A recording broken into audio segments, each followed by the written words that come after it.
Chapter 11. 1. From the account of Rupert Venables. Scarlatti played in my car all the way to Wanchester. I bore it. I even changed the tapes myself so that Andrew, sitting solidly beside me, should not notice there were 3 of us. Andrew was remarkably cheerful. He looked out at the wintry landscape and smiled as if it were high summer and blue sky, instead of bare fields under sulky grey rolls of snow cloud. He had just designed the perfect vacuum cleaner, he said. New principles. Should last through the 21st century. He asked me to drop him outside the cathedral in Wanchester. This I did. He ducked out of the car briskly, and then ducked back in to look at me gravely. "There's a presence in this car," he said. "Does it worry you?" "No," I said, somewhat thunderstruck. "It's quite benign." "How about that?" Stan said as I drove on up the empty market street. "The man's a psychic empathy." "I suppose he had to be, or he wouldn't have got into the barn that evening," I said, slowing down to swing into the hotel car park. "But it's unlikely that I—" "What the—" A horribly battered car blocked the archway. At the moment when I swung in behind it, its driver hurled open his door and rushed, waving and gesticulating, upon a car stopped just beyond the entry. Against that car, 2 heads were bobbing, one high and dark, the other low and like a lion's mane, that lion having been dragged backwards through a hedge recently, of course. I did not even need the sight of 2 hands, spiked like stilettos, coming into view with a memorable flick, flick, flick, to know what I was seeing here. "I don't believe this," I said, and backed away in a howling half-circle. "What's going on? What's up?" Stan wanted to know. "Mallory," I said through clenched teeth as I went forward on the other lock. "At her tribal dances again in the car park. What's she doing here? I put an exclusion round my working after Andrew walked in. I know I did. I put an exclusion on Mallory particularly." On the other side of the road there was a much smaller archway, which I remembered from my first visit. This proves how useful it is to inspect a site before doing a working in it. The notice on the smaller archway said, "Hotel staff only." I drove through it like a bullet. Beyond, as I had hoped, was a smaller car park, only half full. "Let's pretend I'm the chef," I said, and roared over to the far corner. "Steady! Steady!" Stan said. He was treating me like a horse again. He said soothingly, "That writer fellow on your programme, he's called Mallory. Must be some relation. Must have been fixed up months ago. It can't be anything to do with her working." I put my chin on the steering wheel, the better to feel my teeth grind. "There's no such thing as coincidence, Stan, and the fact remains that she ought not to be here."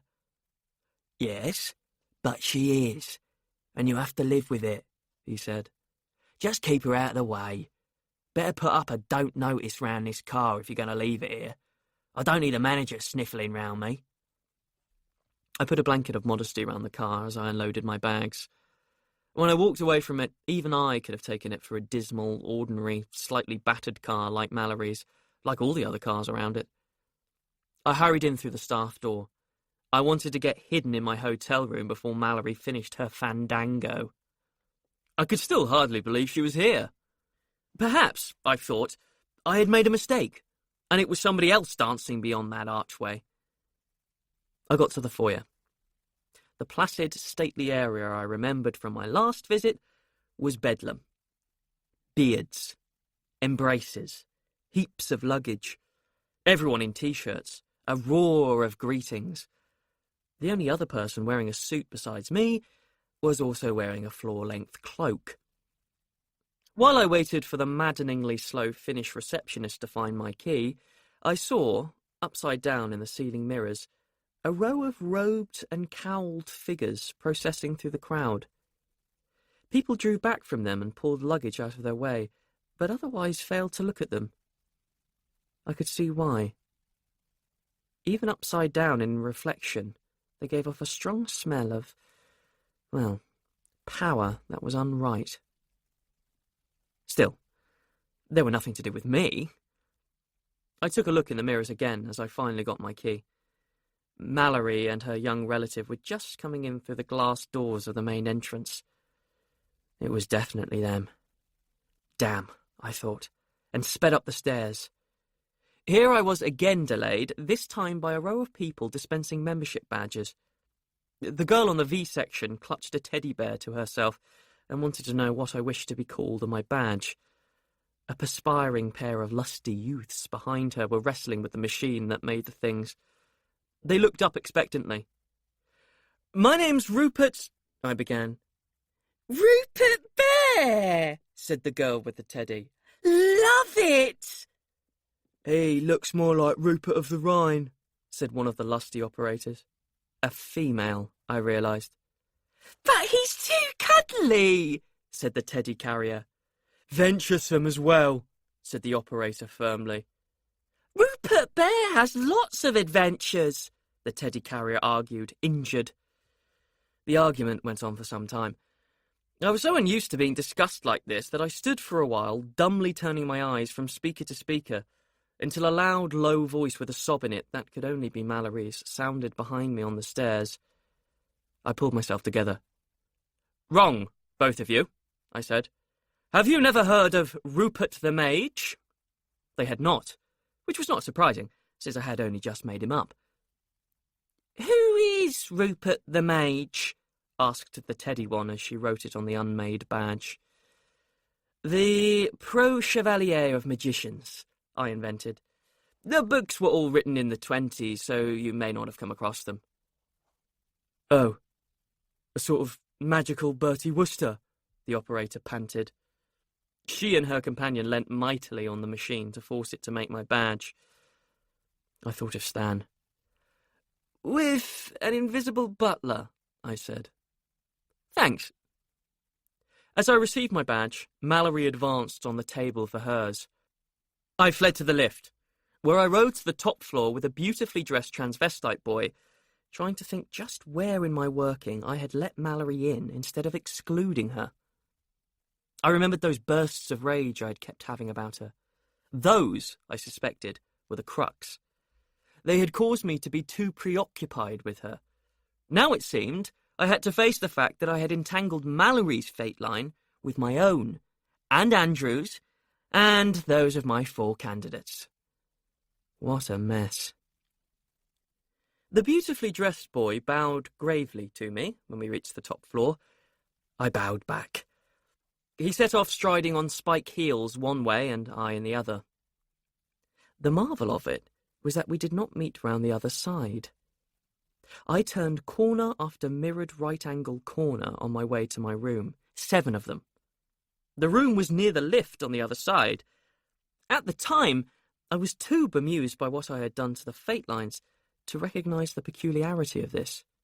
I simply slung my bags on the stand, noted that it was a fine, large room with a cocktail fridge and a big bed, and tastefully decorated for a hotel room, and changed into the most casual garments I had with me. I feared I was not going to be happy in the forthright weirdness of this convention. Now Mallory was here, I wished I could go home. But I had work to do. I pinned on my badge to prove I was not a gatecrasher, studied the Alice in Wonderland sort of pamphlet that said "Read Me" under a portrait of a coy-eyed dragon, and discovered I was already late for the opening ceremony in Home Universe. I sped back downwards. I missed some kind of interruption that happened at the beginning of this. The chairman, a guy called Maxim Howe, who wore his curly blonde haircut in the manner of an ancient Egyptian wig, was apologising for whatever it was when I slipped into a seat in the vast room. The event was otherwise prodigiously boring. I studied the folk on the platform, and those in the audience, with equal misgivings. Ted Mallory was the only one who looked halfway normal. He was a larger, healthier edition of the poor, cancer-ridden man I had met in Kent, and this made it certain there was a family connection with Marie Mallory, as Stan had suggested. To confirm this, I spotted the Mrs. Mallory, who had opened the door to me in Bristol, sitting in the front row, looking attentive. Her jumper, this time, had a bundle of pink satin roses sprawled down its left side. I played with the notion of tapping her on the shoulder and whispering that she was being attacked by man-eating sugar mice. I would never have said such a thing, of course, not even to a third party. But people say this kind of thing at conventions. I was surprised and highly delighted when one of the very agreeable Americans I met over supper opined that Mrs. Mallory seemed to have had an accident with some strawberry ice cream. "No, no," said her husband. "You didn't examine them closely enough. Those are parasitic sea anemones." We talked of all sorts of other things as well. By the time we all got to the bar, where I met Rick Corrie and, through him, Maxim Howe, I was actively enjoying myself. I think it was on slightly false pretenses. Maxim seemed sure I was some sort of hidden celebrity, and my friends from supper had obviously decided the same, but I am not sure that was important. My main feeling by then was annoyance with myself, exasperation that I'd chosen to live so much out of the world. I hadn't, until that evening, remembered the value of congenial company. True, I needed privacy for my Magid work, but one could have that without isolating oneself. Rick Corrie, who had rushed away, now rushed back, very much out of breath and aggrieved. "That was Thurles again," he said. "Ugh, what is it this time?" said Maxim. "I think he's settled now," Corrie said, "but it cost the convention £40. "Already? How?" Maxim wanted to know. "The bloody man's only been here 4 hours. That's £10 an hour, Rick." "Well, you know I'll let Marie Mallory have Thurles's room," Corrie explained. "Her fool aunt forgot to book for her. She looked as if she was going to cry when I got to her, and Thurles was late, so I had to find him a room at the station hotel, because all the other empties are needed for publishers. None of them have turned up yet, by the way. And I took Thurles down there myself in a taxi, along with that unexpected Croatian and a Russian or so. And I went and looked at all the damn rooms, and they're okay. Just as good as the ones here. But next thing I know, Thurles arrives back here in another taxi, insisting his shower won't work, and demanding that we pay for his taxi. So I sort that one out, and back he goes in the taxi again. "Hang on," I said. "It's only about 100 yards from here to the station hotel." "It's longer with the one-way system," Maxim pointed out. "Still, but £40, Rick! How often did he come back and forth in that taxi?" "And Thurles has got a car," Corrie said. "It was because I'd given his room away, you see. I didn't feel I should argue too much, and to tell the truth, I've lost count of how many times Thurles turned up in that taxi. 10 times? Something like that. I just gave the driver a check in the end.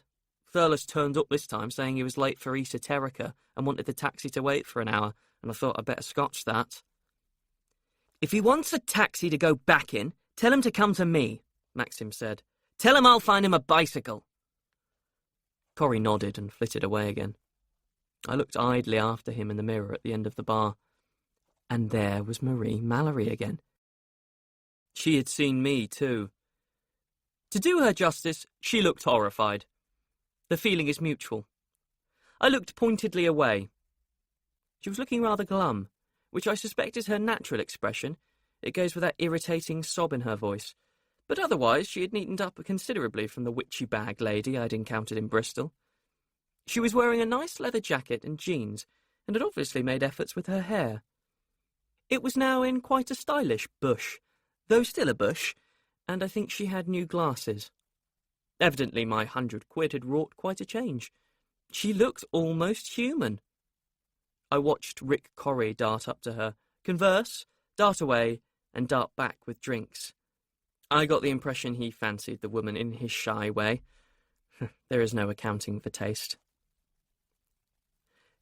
"Is Thurles generally such a pain?" I asked Maxim, with some anxiety. "Nearly always," he told me. "The trouble is, he's not that good a writer, and he thinks he is. I've never known him quite this dreadful, though. There must be something else biting him. I'll get someone to..." Oh, Zinka, you're the very person. Have you heard about Mervyn Thurles? Zinka is not that common a name. I turned stiffly on my stool, unbelievingly. And there, coming up to about my waist, stood the well-known crimson-robed, lovely, ample shape of Zinka Fearon, fellow Magid, one-time lover. Last heard from, messaging me about Corophos, several worlds eyewards from the Empire. I couldn't think what she was doing here. While Maxim was ordering her the pint of cider she always drinks, I bent down and asked her. "And I love you too, Rupert," she said. "I'm here on holiday. I always have my holiday here at Phantasmacon. I close down, I put everything on hold, and I have a rest. Your brother Sai's handling any emergencies out there for me. Are you here working?" "Yes, I can see you are. It's not exactly quite your usual scene, is it?" "I'm beginning to enjoy it, rather," I admitted. "Oh, good," she said. "If I ever knew anyone who needed to unbend. But don't ask me to lift a hand to help you in any way. I'm off duty. I mean it." Maxim turned back with her cider then, and we had the tale of Thurles all over again, including the way he had made an ass of himself at the opening ceremony. "Male menopause," Zinka said decidedly. "I'll sort him out." I sincerely hoped she could, or I was one candidate short. Thinking this, I raised my eyes to the mirror and saw Marie Mallory bent back in her chair, trying to avoid the great beaky gabbling face of an appalling female dressed, apparently, in an orange tent. "Who is that dreadful creature in orange?" I asked. Zinka looked in the mirror too. She slammed her tankard down on the bar. "Damn! Tansy Ann's caught a Neo again. Back in a moment." She was. The woman in orange fled, yelling. Mallory vanished too, and Zinka was back, unruffled. "Tansy Ann?" I asked her apprehensively. "Fisk. American," she told me. "Not exactly nasty, just a well-known pain." "Can you lend me £10? "Probably," I said. Damn. There, by the looks of it, was another candidate down the drain. "Why?" She looked. To be sure, Maxim was safely talking to someone else, and he was, bellowing into a hearing aid, and muttered hurriedly, "I've almost no earth currency until I sell some stuff in the dealer's room." So I gave her a tenner. It is a problem a Magid can face quite often. All in all, it was a very pleasant evening, except that before it ended, I seemed to be 2 candidates short. I went up in the lift, knowing that my spirit rebelled at the thought of having Fisk for a pupil, unless she turned out to be 100% more reasonable than she looked, of course. Of the 2 women, I almost preferred Mallory, which was saying something. Mervyn Thurles, I hoped, might be still possible, if one supposed that he had been unbalanced by having the sort of gifts that make a person a potential Magid. It is bad, having those gifts and not knowing how to use them. I know I was pretty difficult myself as a student because of this. My brother Will has described me then succinctly as a little shit, and I suspect I was. But then, I thought glumly, the same could apply equally well to the dreaded Fisk. I had walked round at least one mirrored corner on the nearest way to my room before I realised that I had not yet reached it. It was literally not where I left it.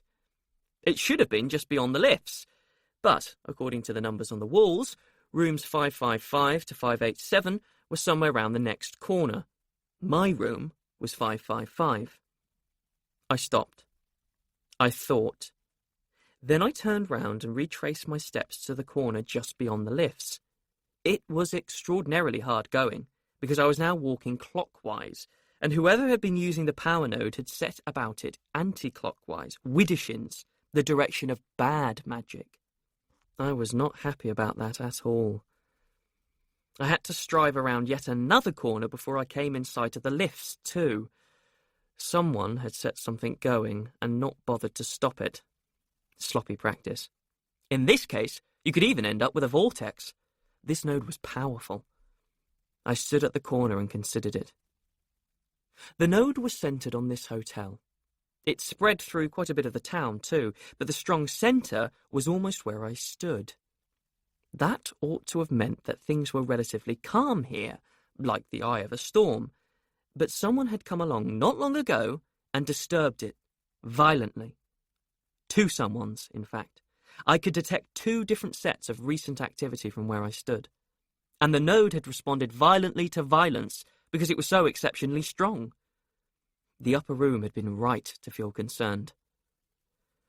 I put everything back and stilled it as gently as I could. Then I went to bed. 2. From Marie Mallory's Thorn Lady Directory, File 24. Thorn Lady dream again. Biting moonlit comments about my antisocial nature.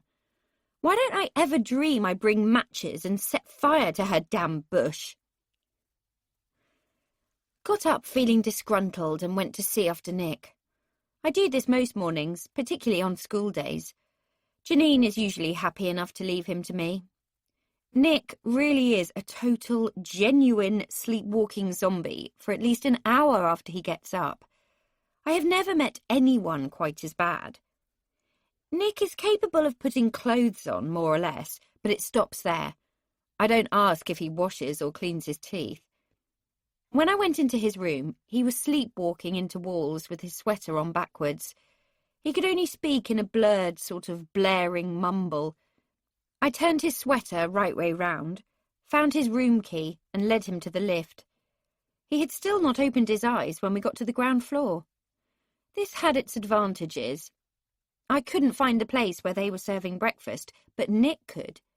His nose flared to the smell of bacon and toast, and he shambled along that way, dragging me. A bright young waiter man met us at the entrance. "Two, miss?" he says. "Not much room at the moment, I'm afraid. This way." He gave us both menus, and Nick promptly dropped his. This alerted the waiterman to Nick's condition. He peered at Nick's face. Then he retrieved the menu and gave it to me, looking Nick in the face again in a sort of hushed, respectful way, as if he thought Nick might be dead. He led the way past tables where most of the fat people were already eating, and quite a few of the shy middle-aged ladies too. You could see these ladies had been trained all their lives to eat breakfast punctually at 8, and over to a table near the window. It was the only semi-empty table in the room. I don't believe this, I thought. The Pratt Venables was sitting at one end of it, reading a newspaper and drinking coffee. He twitched the paper aside as I sat Nick down, saw it was us, and put it up again like a shield. Too bad. I got on with ordering us both breakfast. "To start?" says the waiterman, pad poised. "Yeah," said Nick. "He means not yoghurt," I said. "Cornflakes for both of us, please, and to follow—" "Nebba-buzz-beh," Nick stated. "He doesn't like beans, but he does like eggs and bacon," I translated. "How about sausages, tomatoes, or mushrooms?" the waiter asked courteously. I swear he was experimenting to see what noise Nick would make for these. Nor was he disappointed. "Mush, mush, mush," Nick went. "Mushrooms, but he doesn't want sausages," I explained. "He wants tomatoes. Fried bread, Nick? Toast?" "Nuffy," said Nick. "He says toast, but not fried bread," says I. "To drink—" "Oof," Nick proclaimed. "Yes, we want the biggest pot of coffee you've got," I explained hastily. "It's urgent. His mind's working perfectly, you see, but he can't see or speak properly until he's had at least 4 cups of coffee." The waiter peered respectfully at Nick's face once more. Nick's eyes were still shut and sort of bloated. "And for you, miss?" "The same," I said. He wrote it all down and whizzed off, whereupon Nick bled, "Me fiat." "Oh, God," I said, and raised the tablecloth to look at his feet. "My bed was slush," Nick wailed. "It's all right, you fool," I said. "You've got your shoes on the wrong feet again, that's all." I got down under the table and changed his shoes over. As I went to my knees, I thought I heard newspaper crackle. When I backed out from among the chairs and got the cloth off my head, I caught a glimpse of a gold-rimmed lens hastily retreating behind the telegraph again. The Prat, like the waiter, was fascinated but pretending not to be. I just got sat down again when the waiter dashed back with a coffee pot half the size of a gasometer and poured some of it out for both of us with reverent curiosity. "Milk, miss?" "Thanks," I said. "No, he'll have the first 4 cups black." The waiter stood and watched, while Nick drained the necessary 4 cups, still without opening his eyes. The newspaper in front of the Prat noticeably shifted so that he could watch too. The waiter had obviously spread the news of Nick to the rest of the staff. A waitress arrived with cornflakes for both of us. She and the waiter, and the Prat, with a corner of his newspaper bent back for the purpose, all watched fascinated, while Nick ate a whole bowlful and absorbed 2 more cups of coffee without looking at any of it. His eyes were open in slits by then, but he was still at the state of staring ahead at nothing when another waitress rushed up with 2 plates of cooked breakfast. Another waiter arrived with a rack of toast, and the 4 of them stood there expectantly while I put a knife into one of Nick's hands and a fork into the other and said to him, "Eat." Nick obeyed. They watched wonderingly, while Nick somehow managed to spear a brisk, slippery mushroom he couldn't have known was there and get it into his mouth. Then they watched him cut bacon and eat that. Their eyes turned to the egg. I wondered if they had a bet on that Nick couldn't eat an egg without spilling some of it. If so, they lost. Nick put the whole egg in his mouth at once, dangling perilously from the fork by one corner. Not a drop got away. Here, the Prat stopped pretending he wasn't watching. He folded his paper and asked me, "What happens if you put another plate of breakfast in front of him when he's finished this one?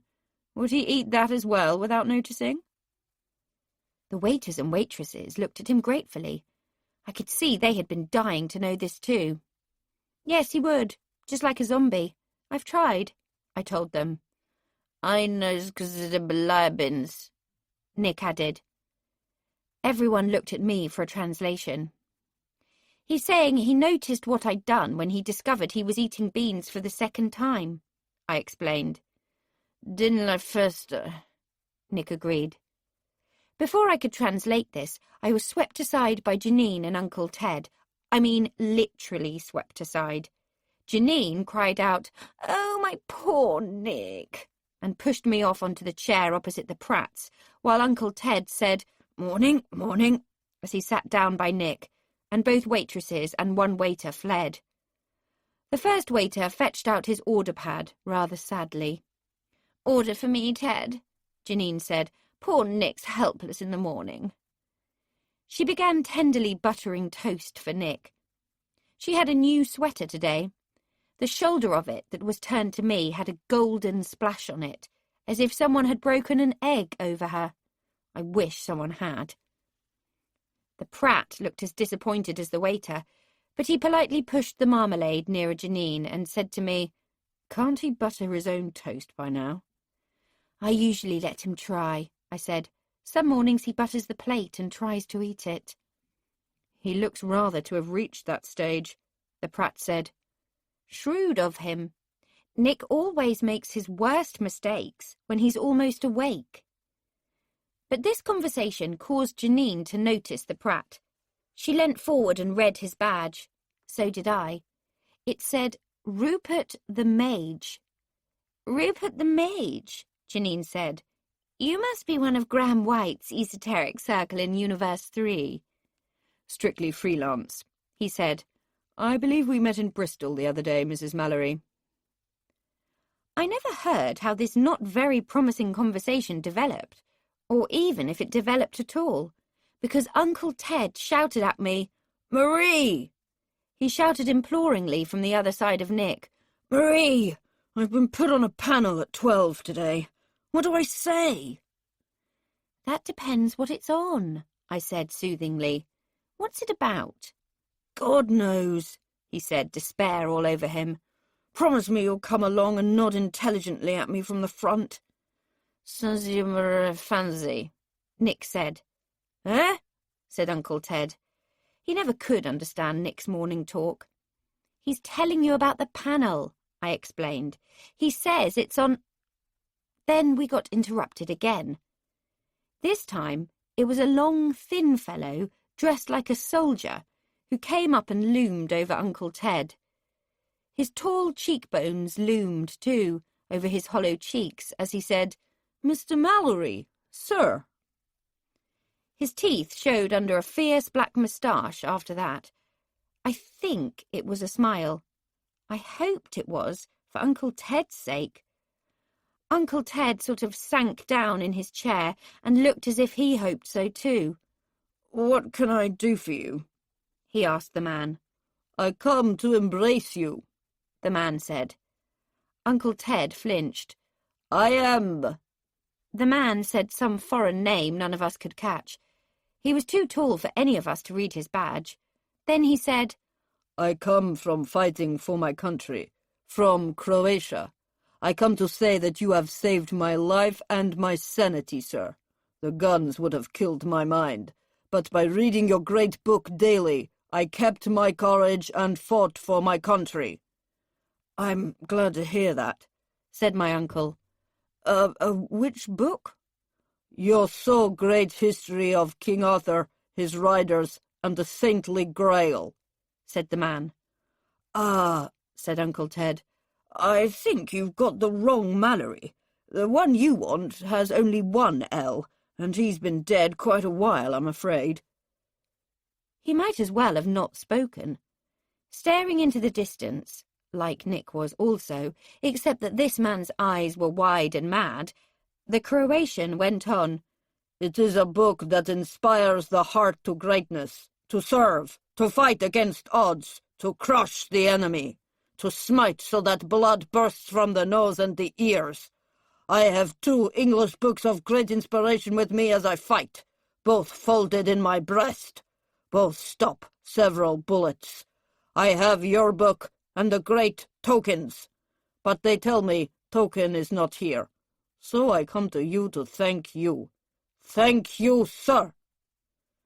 He ducked his long, cadaverous face at Uncle Ted and marched away. "I think he may be what they used to call shell-shocked," Uncle Ted said ruefully. "What name did he say? All I heard was Balkan Gabble." "Milian Gabelvich," Nick said, almost normally. "Tower of Babel. Dutch joke." "Eh?" said Uncle Ted. He never gets Nick's jokes either. Something made me look at the Prat.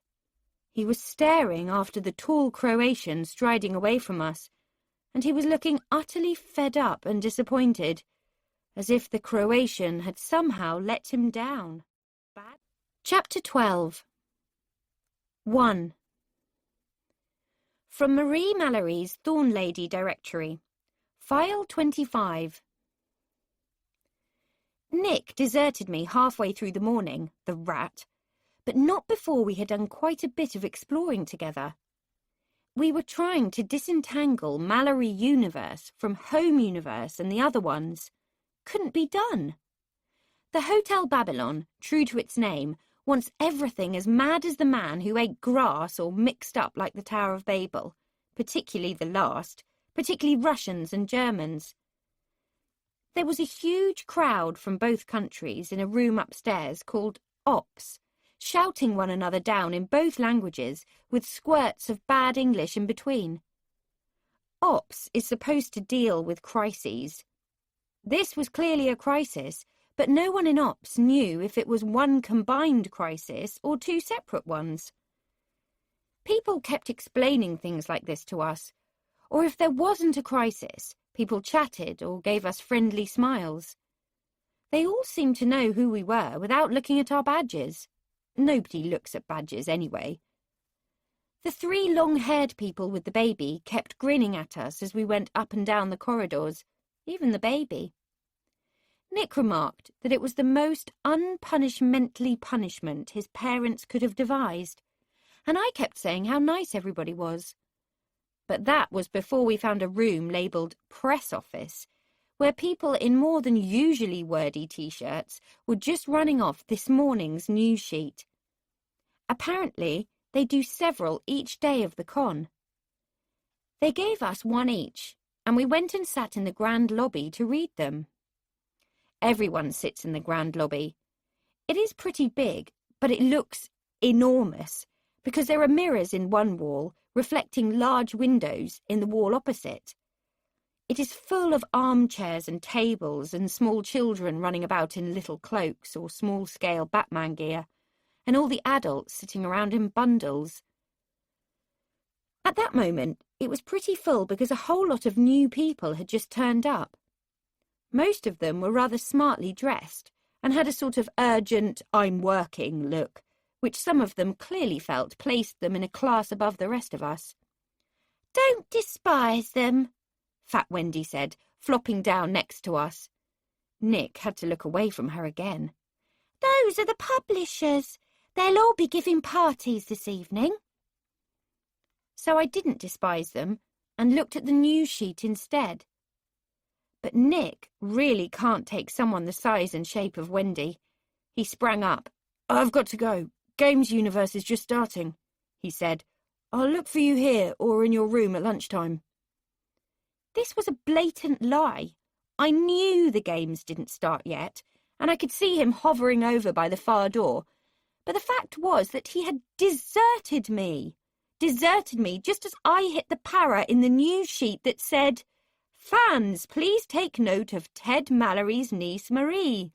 This small, orphaned-looking lady is going about with a broken heart. Any fan happening upon Marie needs to be nice to her. I was so angry and so embarrassed that tears came into my eyes. My face felt sort of blue hot. Wendy said something to me, but I couldn't hear or answer or look at her. She was probably only talking to me because the news sheet told her to. I made a kind of low howling noise. I said Wendy, was there anything interesting in the news sheet? I haven't read it yet. Then I hated myself for being hypersensitive. I looked up and pushed my sliding glasses up on my nose. And behold, lo, wonders! The tall Nordic type I had seen the night before was walking through the grand lobby. He was every bit as beautiful as I remembered. Better, if possible. Such wonderful slender hips, and such a walk. And a shame, he just went striding through, past armchairs, past tables loaded with cups, past kiddies swirling little cloaks, past people sitting on the floor, past huddles of publishers, and went out the other end without looking at anyone, followed every inch of the way by my eyes. I wasn't the only one. A well-dressed publisher lady got her legs in a corkscrew trying to watch him and almost fell over. Beside me, Wendy said, Oh my God, look at that! Look at him! Have you ever seen anything quite so beautiful? When I managed to tear my eyes away from the archway where the man had vanished, I saw she was staring after him too. Her hands were clasped under her enormous bosom, and her face was all funny colours. Fabulous, I agreed. My lower half felt weak. Then I saw Tansy Ann bearing down on me, waving a news sheet. I gave a sharp cry and managed to get up and run, weak legs and all. People were going into the big hall by then for Uncle Ted's panel, and I went in with them, where I flopped down on a chair near the door and began thinking that I seriously might be getting over Robbie. I'd never felt like that over him. After that, a certain amount of sanity came to my rescue, and it occurred to me that you feel like this about pop stars and other people you never expect really to meet, and the fever went off enough for me to start wondering who the man was. Then I started wondering angrily about the news sheet And who might have done that to me? I was disposed to blame Uncle Ted. He might not have meant to punish me, but it would be very like him to have dropped a jovial word about me over supper last night. But it was even more like Janine. Or it could even have been Dutch Case or Rick Corrie, thinking they were doing me a kindness. And I still haven't found out whose fault it was. Whoever it is going to get themselves bitten, savagely, in the fleshy part of the calf.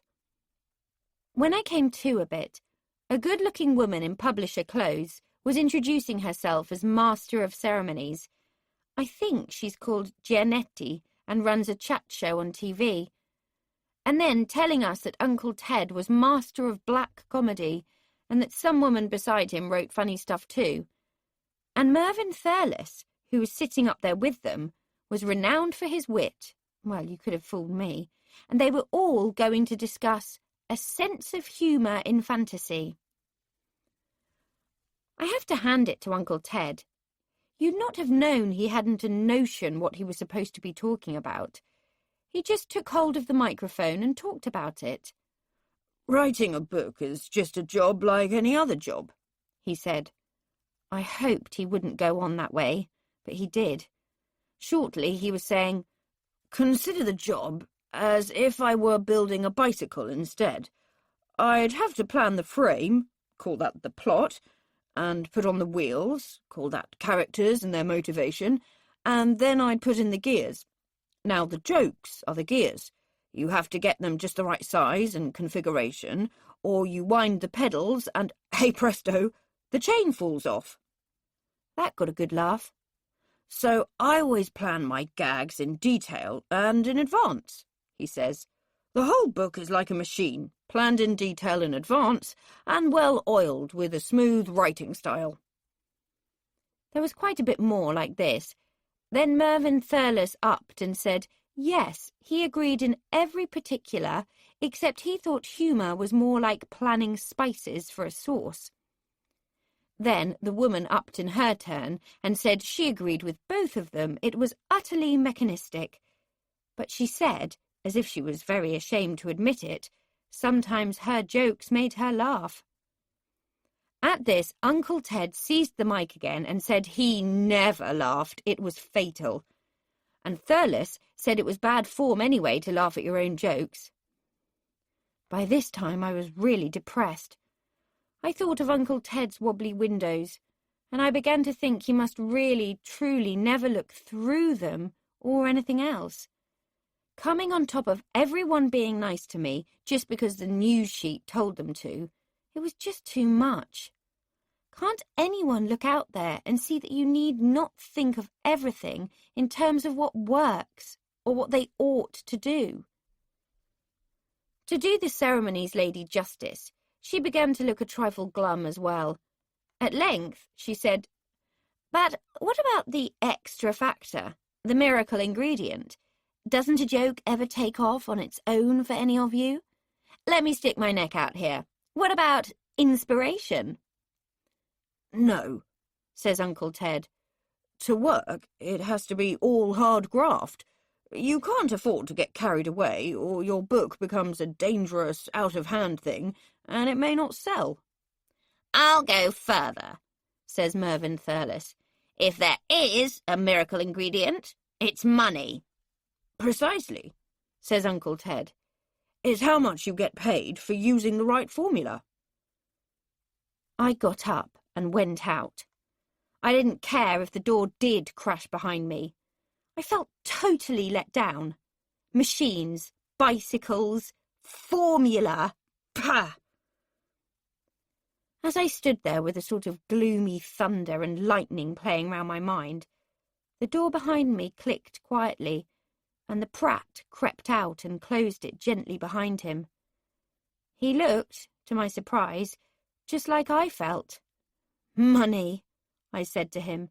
"Bicycles?" "Yes, I know," he said. "What price imagination, let alone integrity? And for God's sake, don't push your glasses up your nose at me like that. You make me feel I've got to defend those three, and I don't want to. How about some coffee?" So, to my further surprise, I found myself having coffee with him in the corner of a corridor somewhere at a glass table. I think the Prat was fairly surprised himself. He had a wondering look behind the gold-rimmed glasses. But just to be on the safe side, I asked him if he had read the news sheet. At this, his wondering look increased, and he said, "What? Do they have a news sheet as well as all the rest? They work pretty hard, don't they?" Then I was satisfied he was not giving me coffee out of kindness, and, as I was still fulminating, I told him angrily about Uncle Ted's wavy windows. "And all he could say about them was they added value to his house," I said. "Gah, phooey." "Possibly it's the only way he can convince himself to talk about them," the Prat says fair-mindedly. "They must have some kind of effect on him. He said value, after all, even if he puts it in terms of money. It may be quite hard for him to talk in public about things that strike him as strange or wonderful. He may be afraid people will think he's soft." "He should try," I said. "And you said you didn't want to defend him." "I know," he said. "But there's this... I know that in my work I don't get very far forward unless there comes a moment when everything suddenly rushes together in an exciting sort of explosion in my mind. Then it all seems wonderful and ideas just pour in. Your uncle and the others, they must have times like that or they couldn't do what they do. But it's awfully hard to describe. So they fake it and say what they think people want to hear." "Nice try," I said. "But describing things is what they're supposed to be good at. They fell down on the job, in my opinion. What work do you do?" "Oh, I design computer games," he said. "What? Killing aliens?" "Pzwat, pzwat," I said. "I like shooting aliens." "I thought you might," he says. "You get to do a lot of other things too with mine. They're fairly sophisticated. It's an odd thought that quite a few of them are based on books that are on sale here in the dealer's room, so I'm told, and I haven't actually read one of them." "Then you should have read them," I said. I was quite scandalised. He protested that he just worked on specs from the distributors, and I told him that that just wouldn't do. As soon as we'd finished the coffee, I took him along to the dealer's room. I'd not dared to do more than drool in the doorway before this. I knew if I wanted to eat anything apart from the free breakfast, I shouldn't get in among all those books. But it was all right if somebody else was buying them. It took the fever off me, so that I didn't need to buy any myself. Well, almost. I made him buy all the basics. Believe it or not, he hasn't even read I, Robot or The Lord of the Rings. And one or two of my special favourites, including the latest by 3 or 4 writers I really like. I intend to borrow those off him.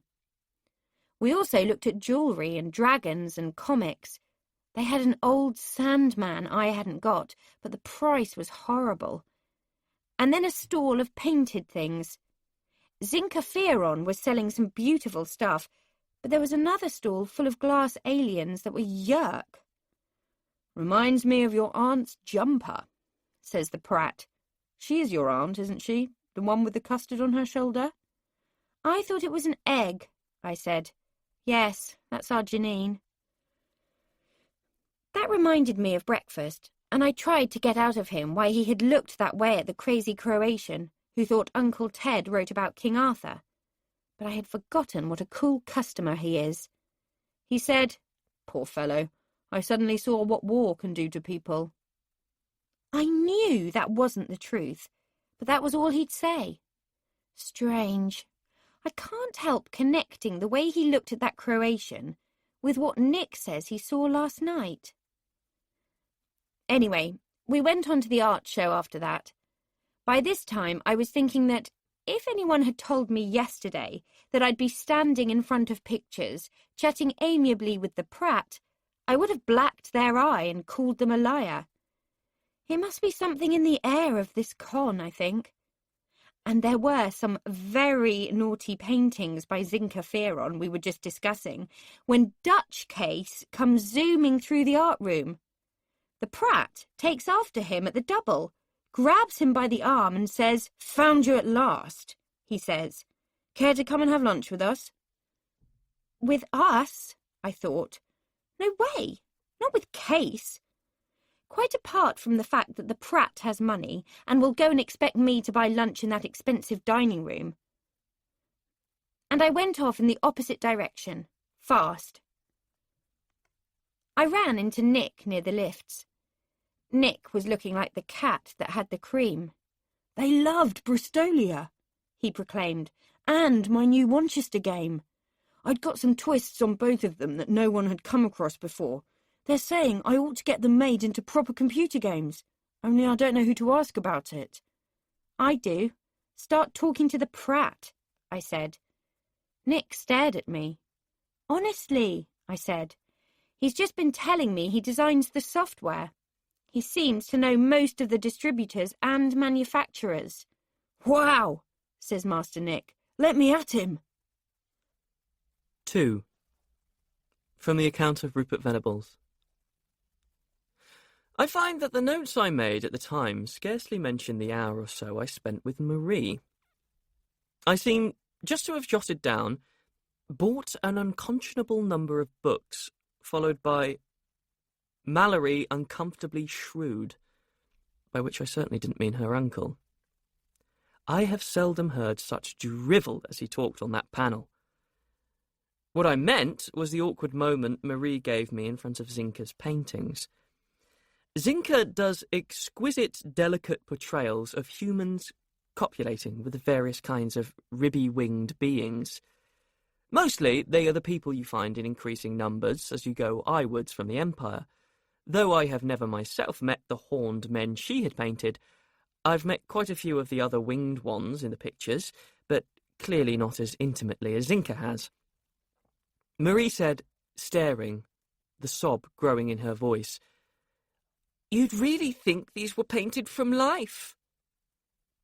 I tried not to jump. "Zinka has quite an imagination," I said.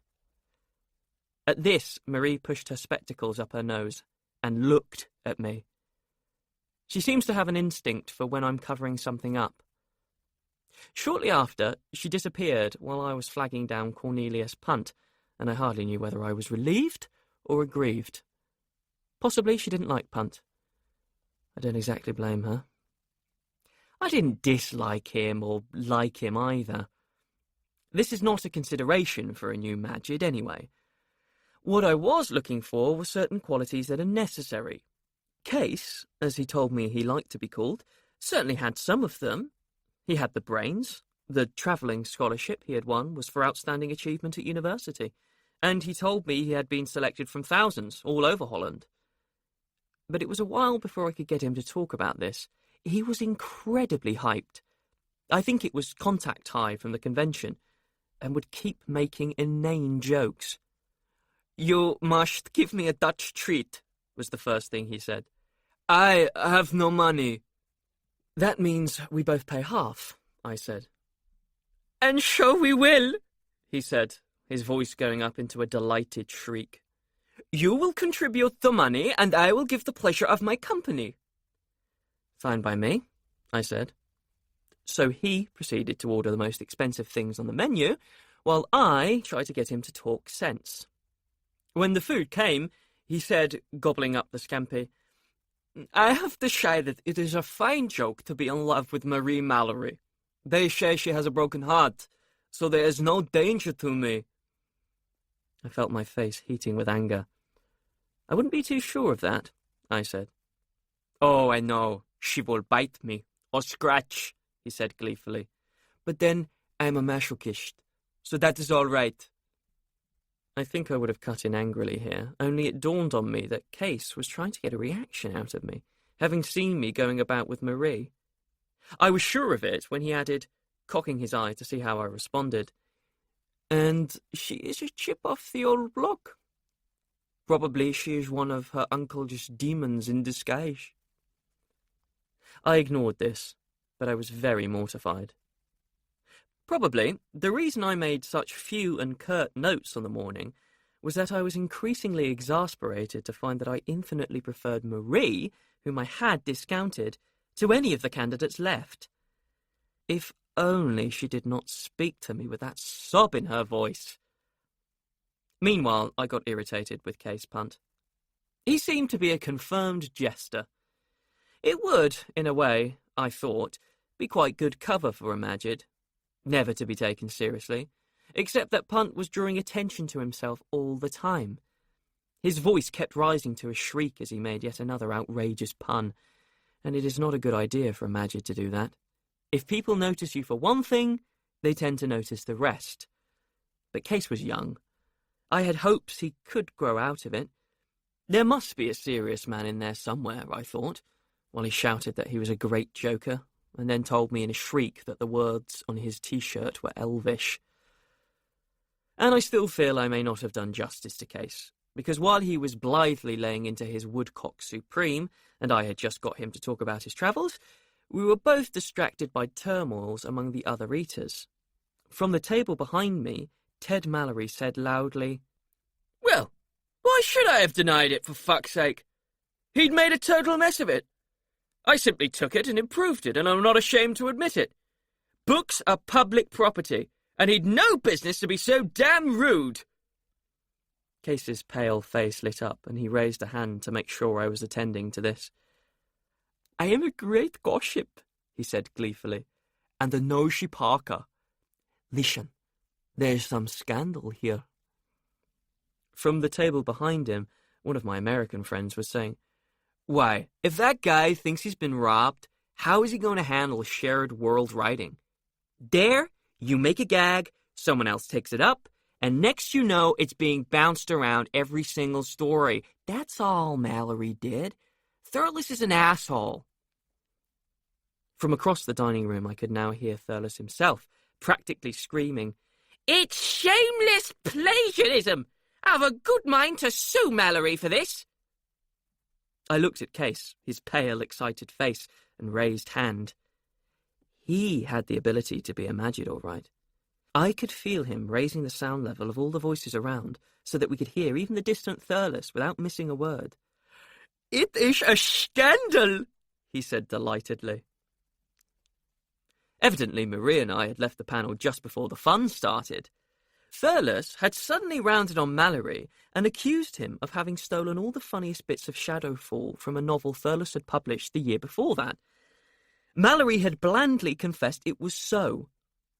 "If I find the cog I need lying around in somebody's botched machine," he was saying behind me, "I feel quite justified in taking it and using it properly." Well, that certainly fitted his philosophy, but it was clear there had been a flaming row, and not everyone had enjoyed it. Under Punt's manipulations, I could hear the MC, Tina Giannetti, saying tearfully to Maxim Howe, "I couldn't stop them. I thought they were going to fight across me, and I don't like to hear language like that in public, Maxim." "What language?" Case wondered delightedly. "Double Dutch consisting of 4-letter words? Let someone tell us, please." Now he was actually pressuring Giannetti and the Americans to repeat what had been said. I said to him rather sharply, "Case, do you always do this to people?" "Only when I need to know," he said happily. "For gossip and exams and so on." "It's a misuse of power," I told him. "Yes, you are po-faced," he said. "I have noticed. But where's the harm?" "It amounts to cheating if you do it in exams," I pointed out. "Everyone cheats," he said, "if they can. I would not do it for something serious like a parliamentary election or anything like that. And this is juicy gossip." It left me with considerable doubts about the man's ethics. I think he truly intended no harm to anyone, but that was not to say he would still be harmless in 10 years' time. I was doubtful about him. Enough to be quite glad when he looked at his watch and said he had to go and gopher for the publishers. "You need not pay for a dessert," he said. "I am sweet enough," and left. I left as soon as I could flag a waiter and get my bill signed. I hefted my 4 bags of books and made my way across the room. Thurles was at a table by the exit. I had been hoping to snag him next, but he was clearly still in a fury, to judge by the way he was stabbing the roast potatoes on his plate. I could almost see him thinking of them as Ted Mallory's kidneys and heart. His beard wagged with rage. Even so, I would have stopped and had a word with him, had not the other man at the table looked up at me as I approached. It was the most unloving look I have ever received. It was delivered at me from pale eyes that were yellow where they should be white, and fat lips that parted in a snarl shape amidst a brown and grey beard. The fellow was a total stranger. His badge said, Graham White, which rang a faint bell. Mrs. Janine Mallory had mentioned that name at breakfast. That was all I knew. But it was clear he had pretty strong magic, about equal to Thurles. I could feel it in both, as soon as I was near. And he hated me, and was warning me off. I simply walked on as if I had not noticed. I saw myself in one of the hotel's ubiquitous mirrors, stride on and push at the exit door with a couple of my bags of books, without batting an eyelid or changing my expression, for which I silently commended myself. It was not until I was past the door and puzzling about the way the fellow had looked at me that I recalled there had been a grey hooded cloak thrown across the back of this Graham White's chair. Then I placed him. He was the leader of those monk-like figures that everyone drew back from in the foyer. And, having been near enough to sense the character of his magic, I thought I knew why he had glared at me. He had been one of the ones using the node. He must have realised that I was the one who had stilled it. I went straight to the dealer's room. "Graham White?" I asked Zinka. She was sitting among her mirrors, boxes and winged models, eating a large hot dog. "Bad news," she answered, one cheek bulging. "Local resident.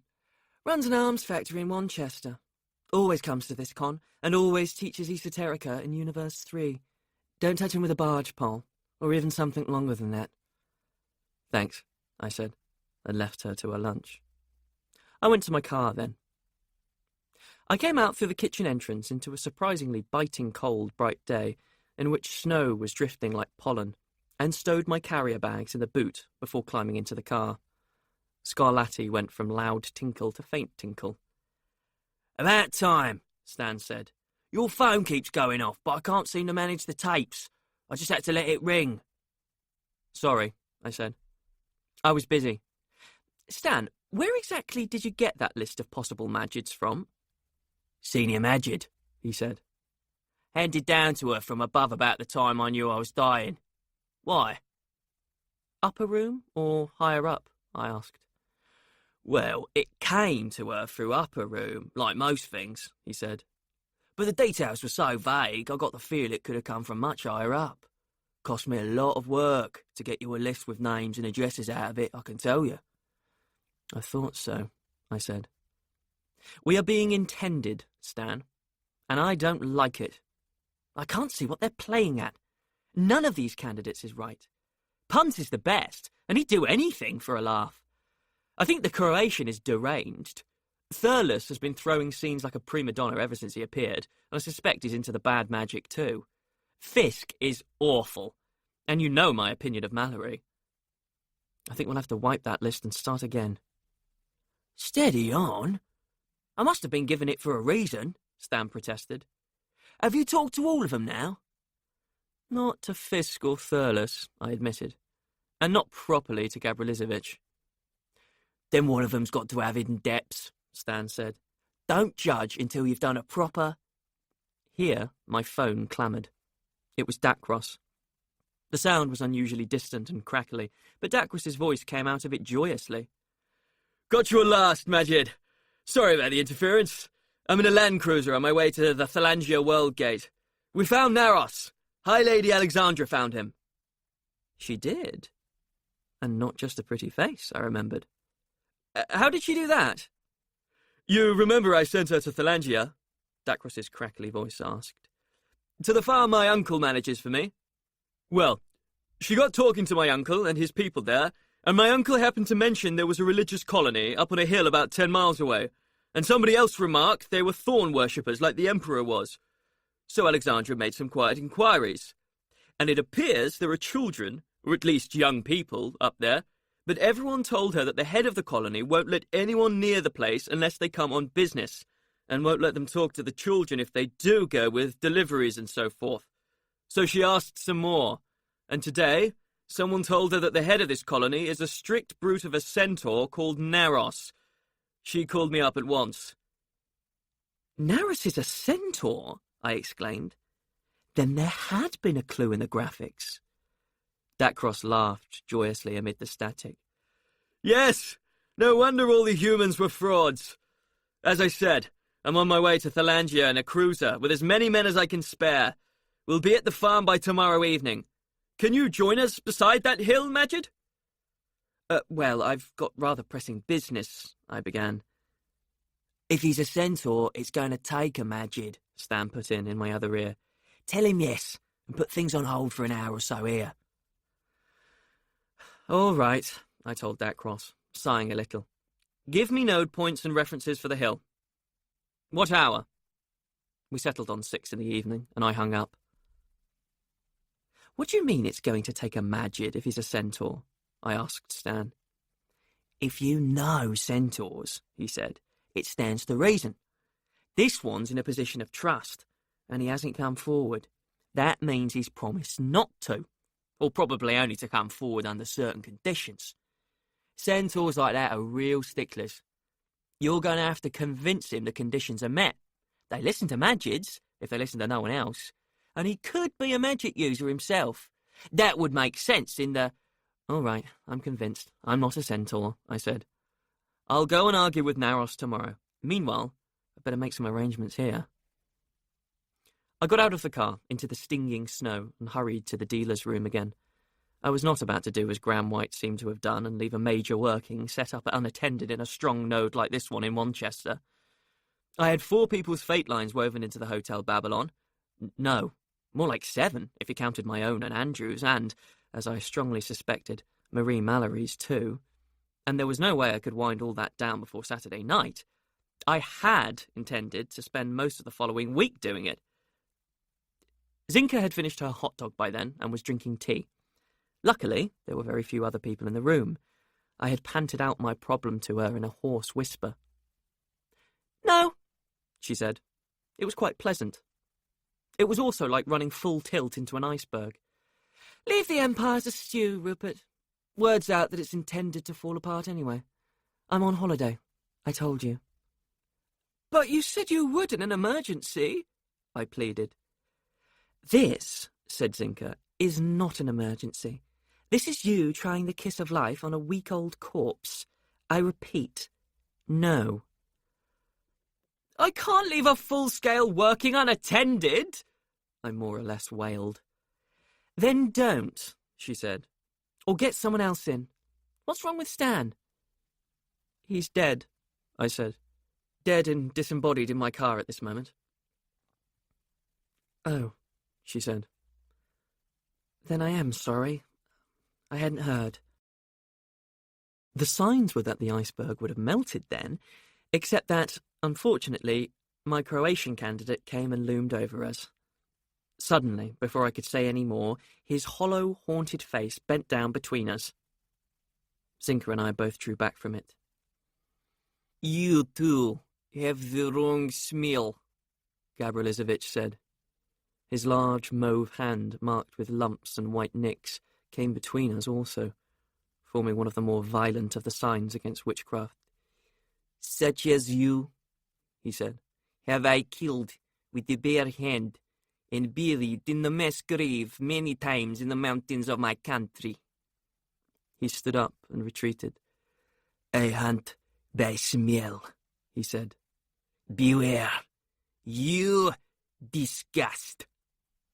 And he strode away. Gosh! Wow, Zinka said. Long time since I encountered a genuine witch sniffer. He must have added quite a dimension to their war. He's mad as a hatter as well, isn't he? Knowing what a good healer Zinka is, I said wistfully, Is there any chance you can make him sane again?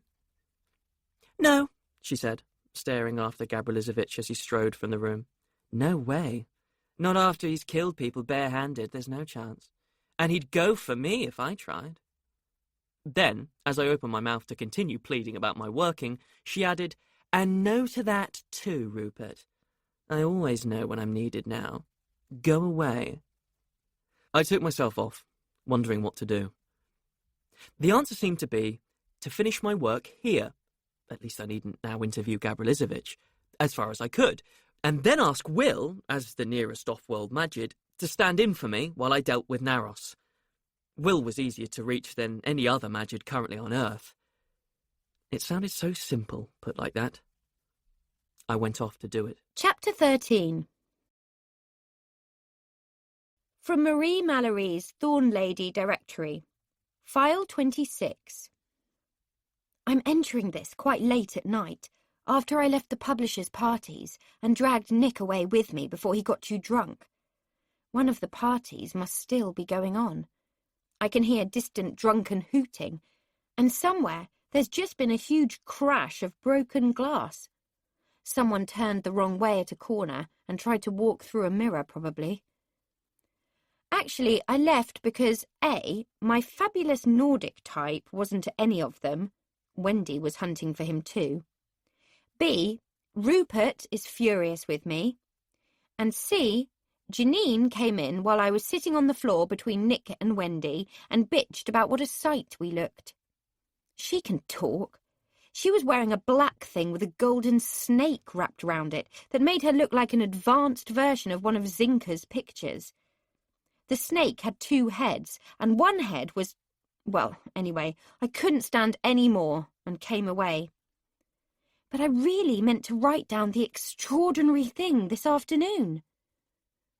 What happened was that Nick was desperate to talk to Rupert, the Pratt, about computer games. Desperate is an understatement. Nick wouldn't let me do anything else but help find him and snabble Rupert Venables. Of course, we couldn't find him at first. Then we ran him down in the bar. Naturally, at the precise moment he got caught by the dreadful Tansy Ann, he was with her for ages. Nick kept saying we should go and rescue Rupert. Why didn't we? He said we would earn the man's undying gratitude. And I told him he had no idea what Tansy Ann was like. She was quite capable of catching us and holding us in thrall too.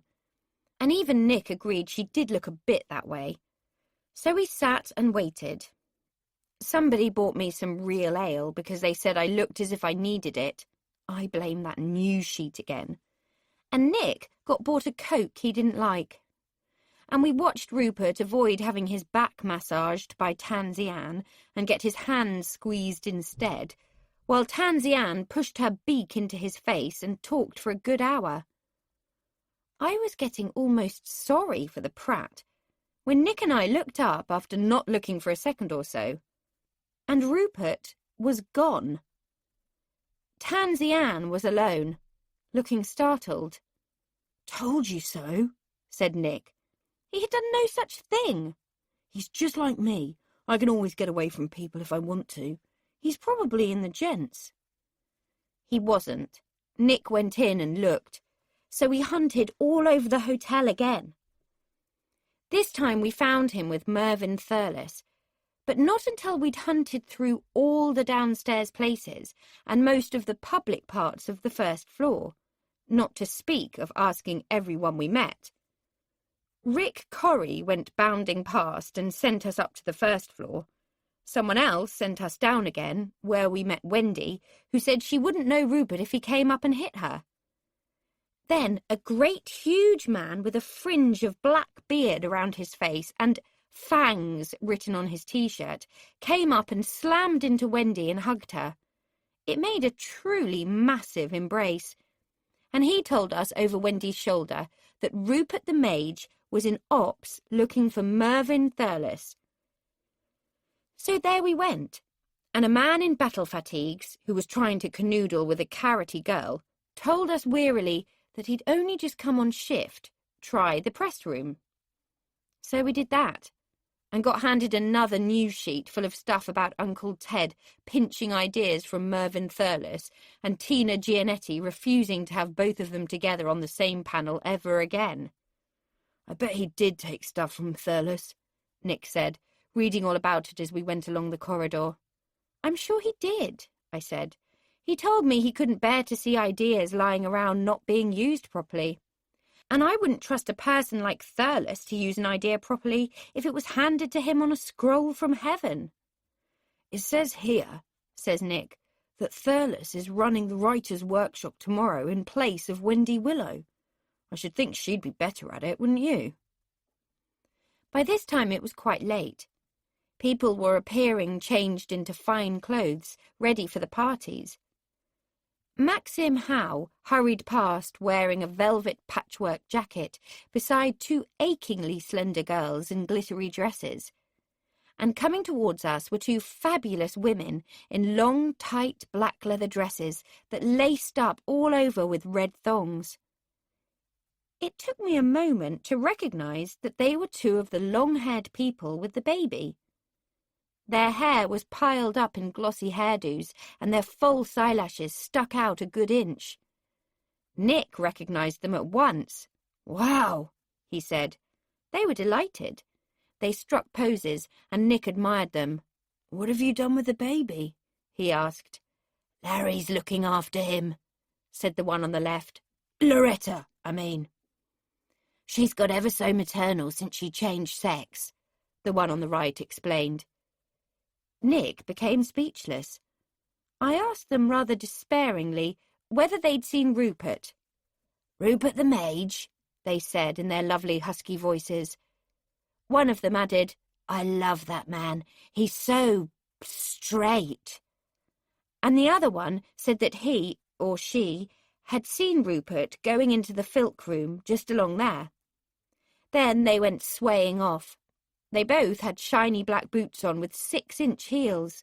I wondered how they could walk at all, in those tight black leather skirts as well. Nick said, "I know one of them has to be a man. Can you tell which?" "Darned if I know," I said. "They're both so beautiful.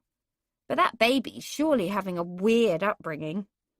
Nick said in a vague way, "All upbringings are weird." He had his con map out, looking for this filk room. "It's down the end of this corridor." It was a medium-sized, empty room, with bits of sound equipment strewn about in it, mostly flexes snaking all over the floor. Rupert Venables and Mervyn Thurles were sitting on the only 2 chairs in there, talking deeply. But Thurles swung round and jutted his beard at us as we put our faces round the door. When he saw it was me, he looked savage. "So you think you're going to take this room away from me as well, do you?" he snarled. "Go away. Go and voodoo dance somewhere else." We shut the door hurriedly and went and sat by the wall in a kind of lobby outside. Nick said, "It's all right. We can catch Rupert the Mage as soon as he comes out." I wailed, "Oh dear, it was his room Rick Corrie gave me." "It's not your fault," Nick said. We sat for some time. Nick was quite happy. He got out a notebook and set to perfecting his Wanchester game, bringing it up to Bristolia standard, he said. I was pretty restive. It was an unrestful spot. Waiters and waitresses kept coming out through a door disguised as a mirror, carrying glasses and boxes of bottles for the publishers' parties. They all seemed to be talking about music. The waitress who had brought Nick his cornflakes hurried by saying, "It's not that I mind music. It's not that. I just want to know where it's coming from." And the waiter who had brought the coffee said, "Yeah, I know. It's creepy. Music in the air." A few minutes after they had gone, I heard music too. It was coming from behind the closed door of the filk room. It didn't strike me as creepy, but it seemed unlikely that Rupert Venables and Mervyn Thurles had both suddenly started playing guitars. "Nick," I said. Nick looked up, listened, and said, "Oh, no!" The guitars had now been joined by a sweet soprano song. We both jumped up, and Nick tore open the Filk room door. The three women alone in there looked rather startled. "We were just having a bit of a rehearsal," said the one who had been singing. "The filking doesn't really start until 8. Nick spotted the door at the other end of the room, where the women must have come in, and Rupert and Thurles gone out. "Sorry," he said, sprinting for it. "Looking for someone." We crossed the room like an army crossing the stage, with the women gaping at us, and crashed out the other side into a shabby passage where the service stairs were. Nick seemed to have no doubt that Rupert had recently gone up those stairs. He went at them at a gallop, and I panted behind, thinking that even if Rupert had gone that way, he was long gone by now. There was a fire door at the top, saying it led to the second floor. Nick pushed it open, looked, and beckoned me on with a large, excited sweep of his arm. I panted up to him to see a long corridor ahead, with the usual mirrors at the corners, and Rupert Venables just turning left at that end. We raced after him. I was almost as frustrated as Nick by then. I'd wasted a whole afternoon, and I was determined to catch him this time. We whirled round that corner, me on Nick's heels, only seconds behind Rupert. It was only when we had run some yards down a passage lined with mirrors, but the glass all faint and dark, like the reflections of reflections, that I had a clear memory of the hotel corridor and knew something was very wrong. There hadn't been a cross corridor. There never was this side of the hotel. There was always only a right-hand turn. There was no way we could have turned left without crashing into the wall. But we had. Nick realised all this too, a second later. "Where are we?" "In the soup," I said. "Run! Keep him in sight!" Rupert Venables was still ahead, calmly walking along there in the dim distance. I was fairly sure that if we lost him, we were lost for good. If I looked over my shoulder, and I did about 6 times in increasing panic, there was, well, not the hotel, a sort of fuzzy strangeness. Nick looked once too, then he seized my wrist and we ran. And that was another thing about this strange experience. Rupert Venables just walked, a bit jauntily, swinging along as if he knew where he was going, but not walking fast. We fair pelted, but he was always the same distance away. I was going to type, "It was hard not to panic," but the fact is we did panic.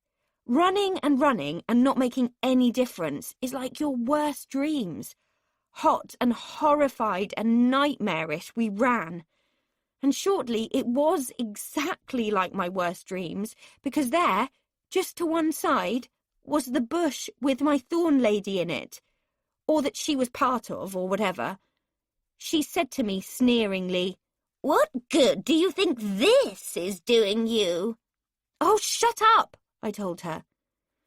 I don't think Nick heard her or knew she was there. He went trampling and crunching through one side of her bush, bellowing, "Rupert the Mage, wait!" with his voice roaring and cracking with panic. The bush whipped about with indignation. She was furious.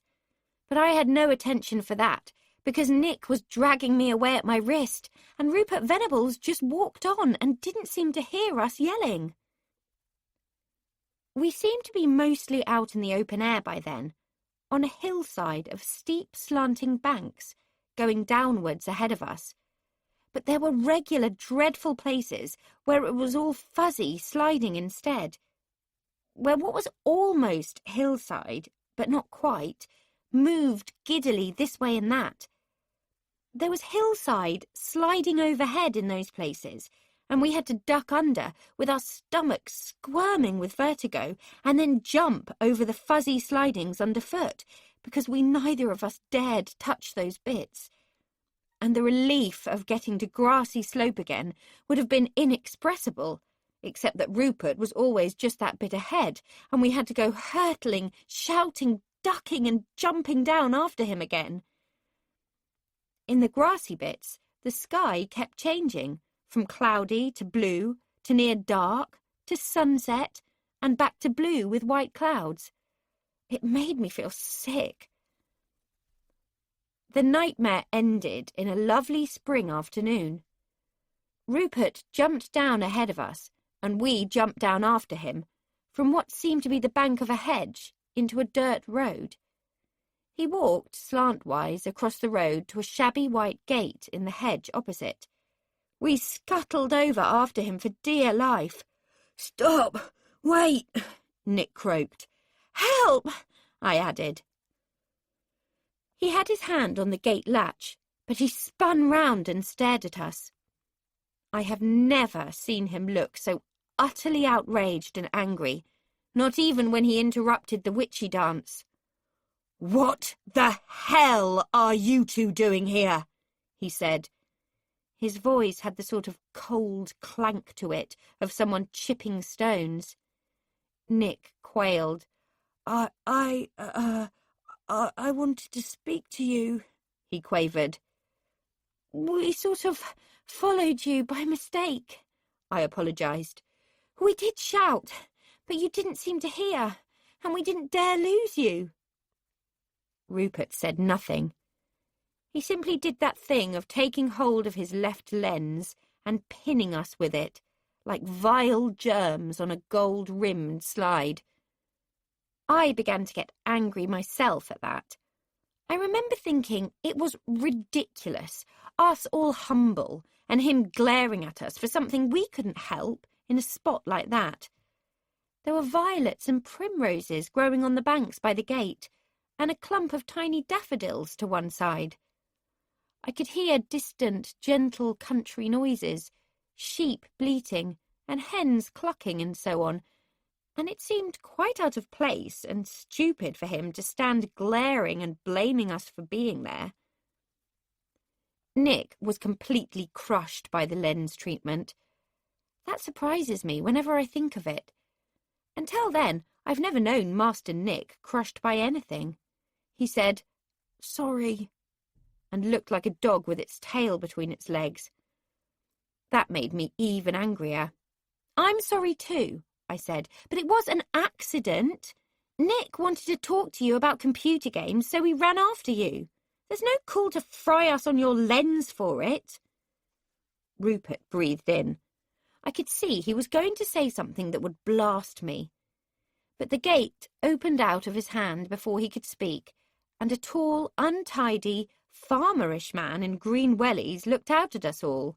"Hello, Rupe," he said. "What's going on here?" "Oh, hello, Will," Rupert said, rather let down and wind out of sails. "You seem to have some uninvited guests, is what's going on. Nick and Marie followed me here somehow." The man Will grinned sweetly. I could tell he knew Rupert was furious. "You weren't invited either," he said, "but that doesn't mean I'm not glad to see you." "It's not the same," Rupert said. He didn't exactly stamp his foot or even yell particularly, but the way he said it was doing both those things, and I somehow understood from it that Will was his elder brother and had had years of experience in winding Rupert up. "Is your name Venables too?" I asked Will, testing my theory. "That's right." He grinned even more sweetly. "Do you know my brother well?" "No," Nick, Rupert and I all said in chorus. "Shame," said Will. "He quite often improves on acquaintance. Why don't you all come in?" He held the gate open invitingly, and we all three trooped in past him. Beyond it was a low white house against a hill of ploughed fields. I could see the roofs of quite a large village at the top of those fields, but I didn't pay much attention to the view because the space beyond the gate, which was a garden of sorts, was just such a mass of creatures. The majority were pale, fluffy chicks, all running about and cheeping. They sounded like a chorus of mobile phones. They must have been several different kinds of chick, because the adult birds goose-stepping about amongst them were some strange sort of hen and peculiar ducks, and a number of tall grey birds with long pink legs. But there was a peacock too, which flew up into a bare tree with a shriek and a whacking of wings that made Nick jump and clutch hold of me. A large silky dog appeared then, out of nowhere, pushing her nose lovingly into Rupert's hand, and then doing the same quickly to Will in case he was offended, and she was followed by 4 cats and a whole gang of kittens. Meanwhile, a flock of white creatures, I couldn't tell if they were odd sheep or unusual goats, was coming galloping from mid-distance, baying with interest. Since they had fairly sizable horns, Nick was not happy to see them and got behind me quickly. But that was as nothing to Nick's dismay when the door of the house burst open and a string of little girls, 6 of them, I gathered later, came rushing out screaming, "Rupert! Rupert's here!" and flung themselves in a mass upon their uncle. The smallest had come out in such a hurry that she was only wearing her vest. 2 of the kids had heads of hair even bushier than mine. I could see they got it from Will. He had bushy hair that wriggled. He was standing there grinning broadly at our reaction to his livestock, and he more or less laughed when the inrush of little girls caused Nick to yelp, "Oh, help!" and retreat towards the gate. I would have expected Rupert to behave the same way, but he surprised me by greeting his nieces as enthusiastically as they greeted him. He let himself be grabbed and dangled from and then dragged off to see the new swing and slide, looking as if he loved every minute. Before he had been dragged many yards, though, a fantastically good-looking woman in jodhpurs and pink bedroom slippers appeared at the house door, waving a small pair of red leggings. "Vendella's trousers!" she shouted. "Put them on her, Rupert." She threw them, and Rupert caught them, laughing. Then he was dragged away, scattering chicks and kittens, and halting the charge of the sheep-goats, who stopped dead when Rupert and the children all rushed past their noses. The woman came up the path towards us, smiling, to find out who we were. "My wife, Karina," Will said. It was like someone saying, "And here are the crown jewels." "We're Nick and Marie Mallory," I explained, "and we're here by mistake, I'm afraid." "I'm just in the middle of getting a meal," Karina said. "You'll stay and have something with us, won't you?" "Rupert won't like it," I said. "But Rupert can lump it," said Will.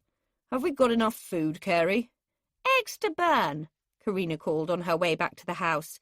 "Sponduli and Cash both started laying today, as well as all the quacks." "That's all right, then," said Will. "I hope you both like eggs." "Yes, and we didn't have any lunch," Nick said. "Then that's settled, then," said Will.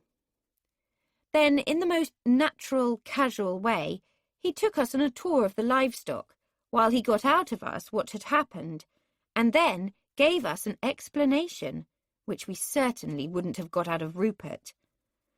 I had been dying to take a look at the strange hens, not to speak of the birds with the long pink legs.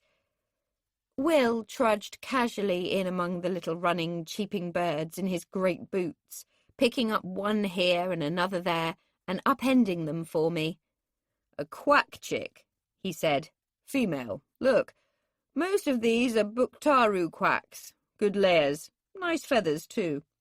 See, this one's getting her blue tail feathers already. She'll be different blues all over when she's fledged. We sell a lot of these, but we make pets of the solly hens. Here, this one's a solly hen, unless it's a cock. They're hard to sex at this age. What do you think?" I peered at the upside-down rear end of the placid yellow handful he was holding out to me and mustered all my despised vet learning. "It's a cock," I said. "Yes, I think you're right," he agreed.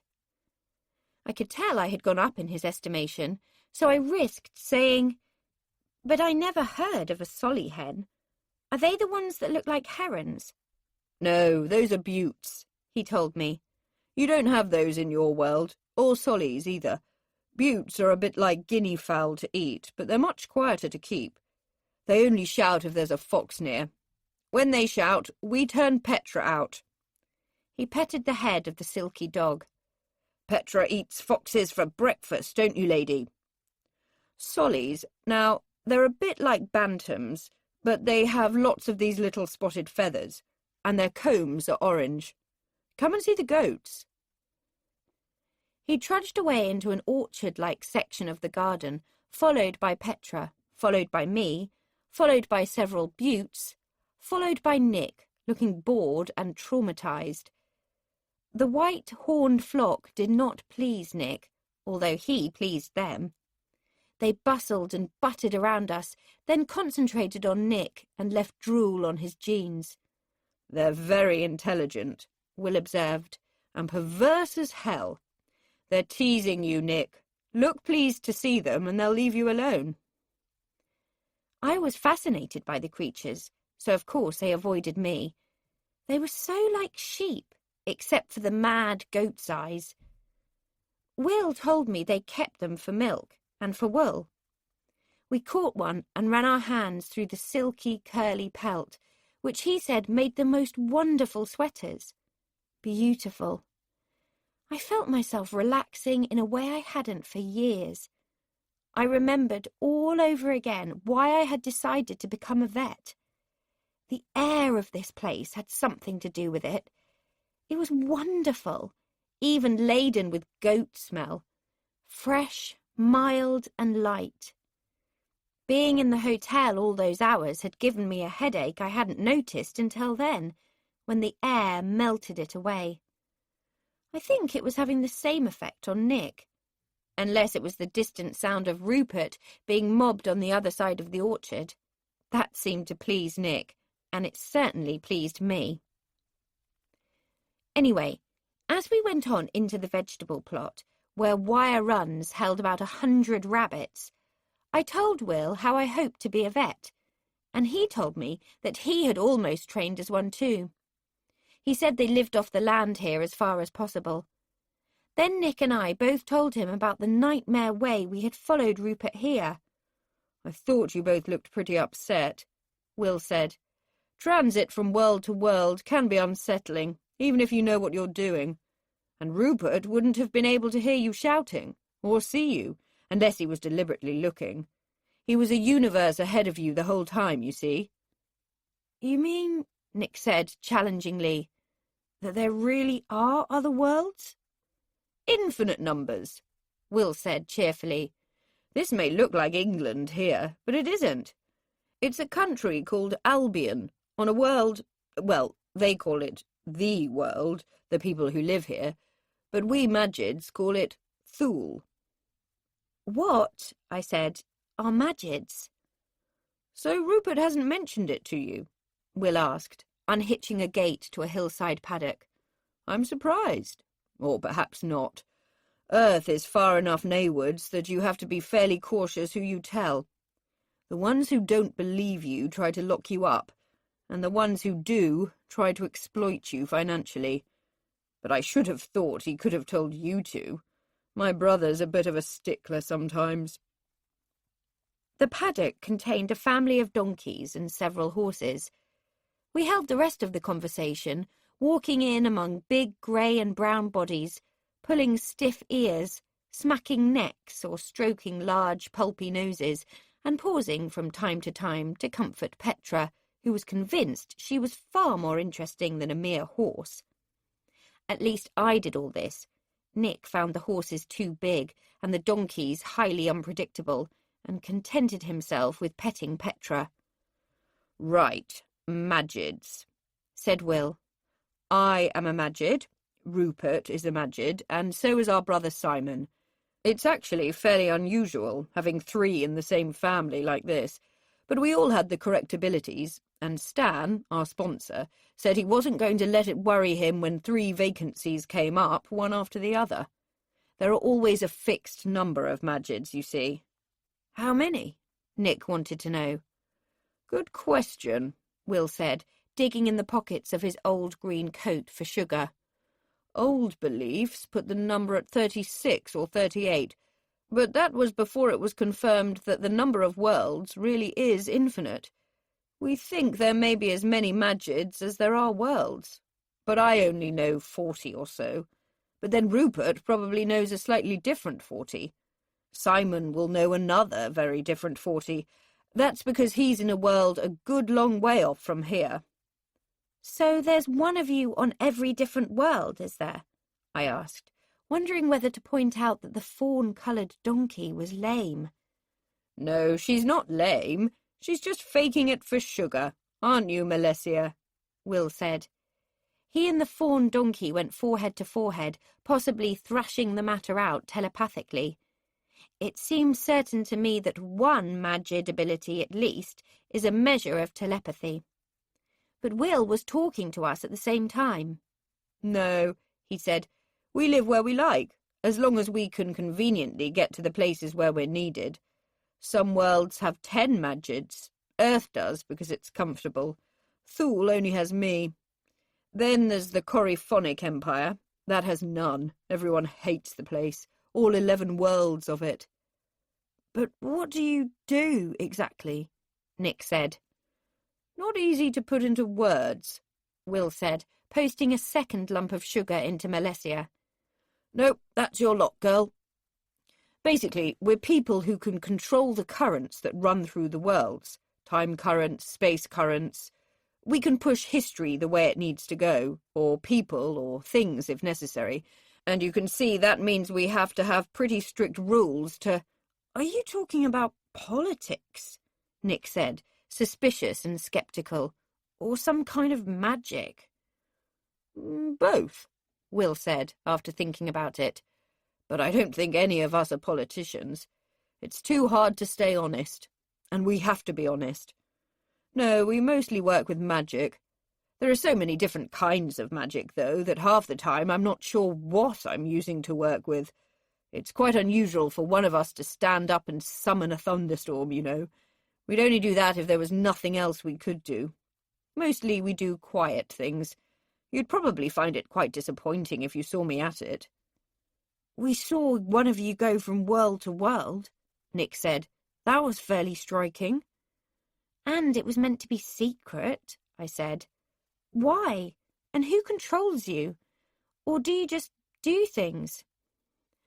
Earth is what we call Naywards, Will explained, which means sceptical, like Nick here, and averse to being pushed about, and very antipathetic to anything that can be called magic.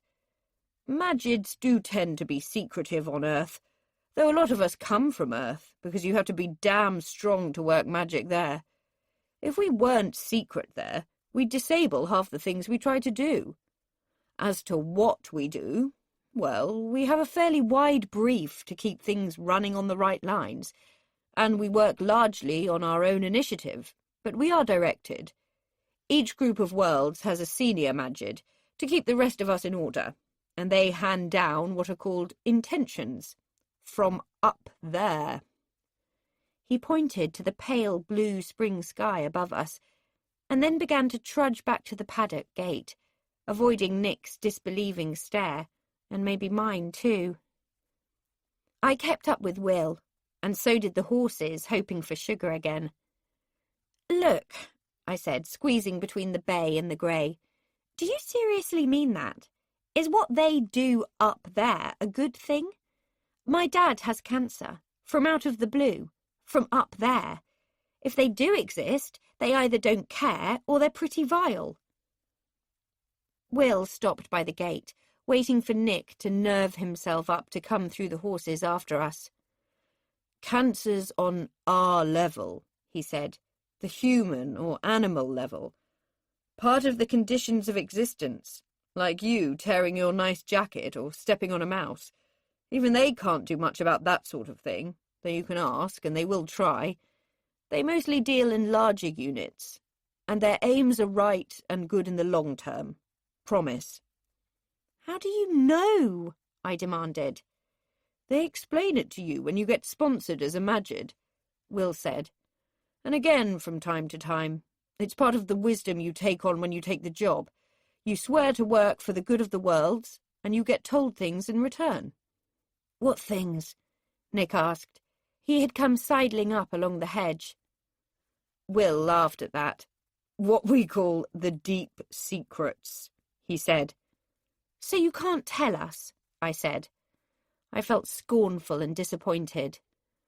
Not, said Will, in so many words. But some of them are things you more or less know anyway. If I were to tell you some, you might laugh. I know I did. Because a lot of the secrets are half there in well-known or childish things like nursery rhymes or fairy stories. I kid you not. One of our jobs is to put those things around and make sure they're well enough known for people to put them together in the right way when the time comes. Or again, he said, swinging the gate open, some of the secrets are only in parts. These are the dangerous secrets. I've got the memorized parts of at least 70 of them. If another Magid has need of my piece of a secret, he or she can come and ask me, and if the need is real enough, then I put my part together with his or hers. It acts as a check. We only do that in an emergency. Is that why your brother's here? To ask you a piece of a secret? I asked. Will laughed again. More likely he needs a favour. I'll find out after the girls have had their go at him. Let's go in. I want my tea. I suppose Rupert did get to speak to Will at some time during that crowded and noisy meal. I wouldn't know. I was busy helping Karina put at least one egg in front of each child and then holding 6 conversations at once while I shared out bread and tomatoes.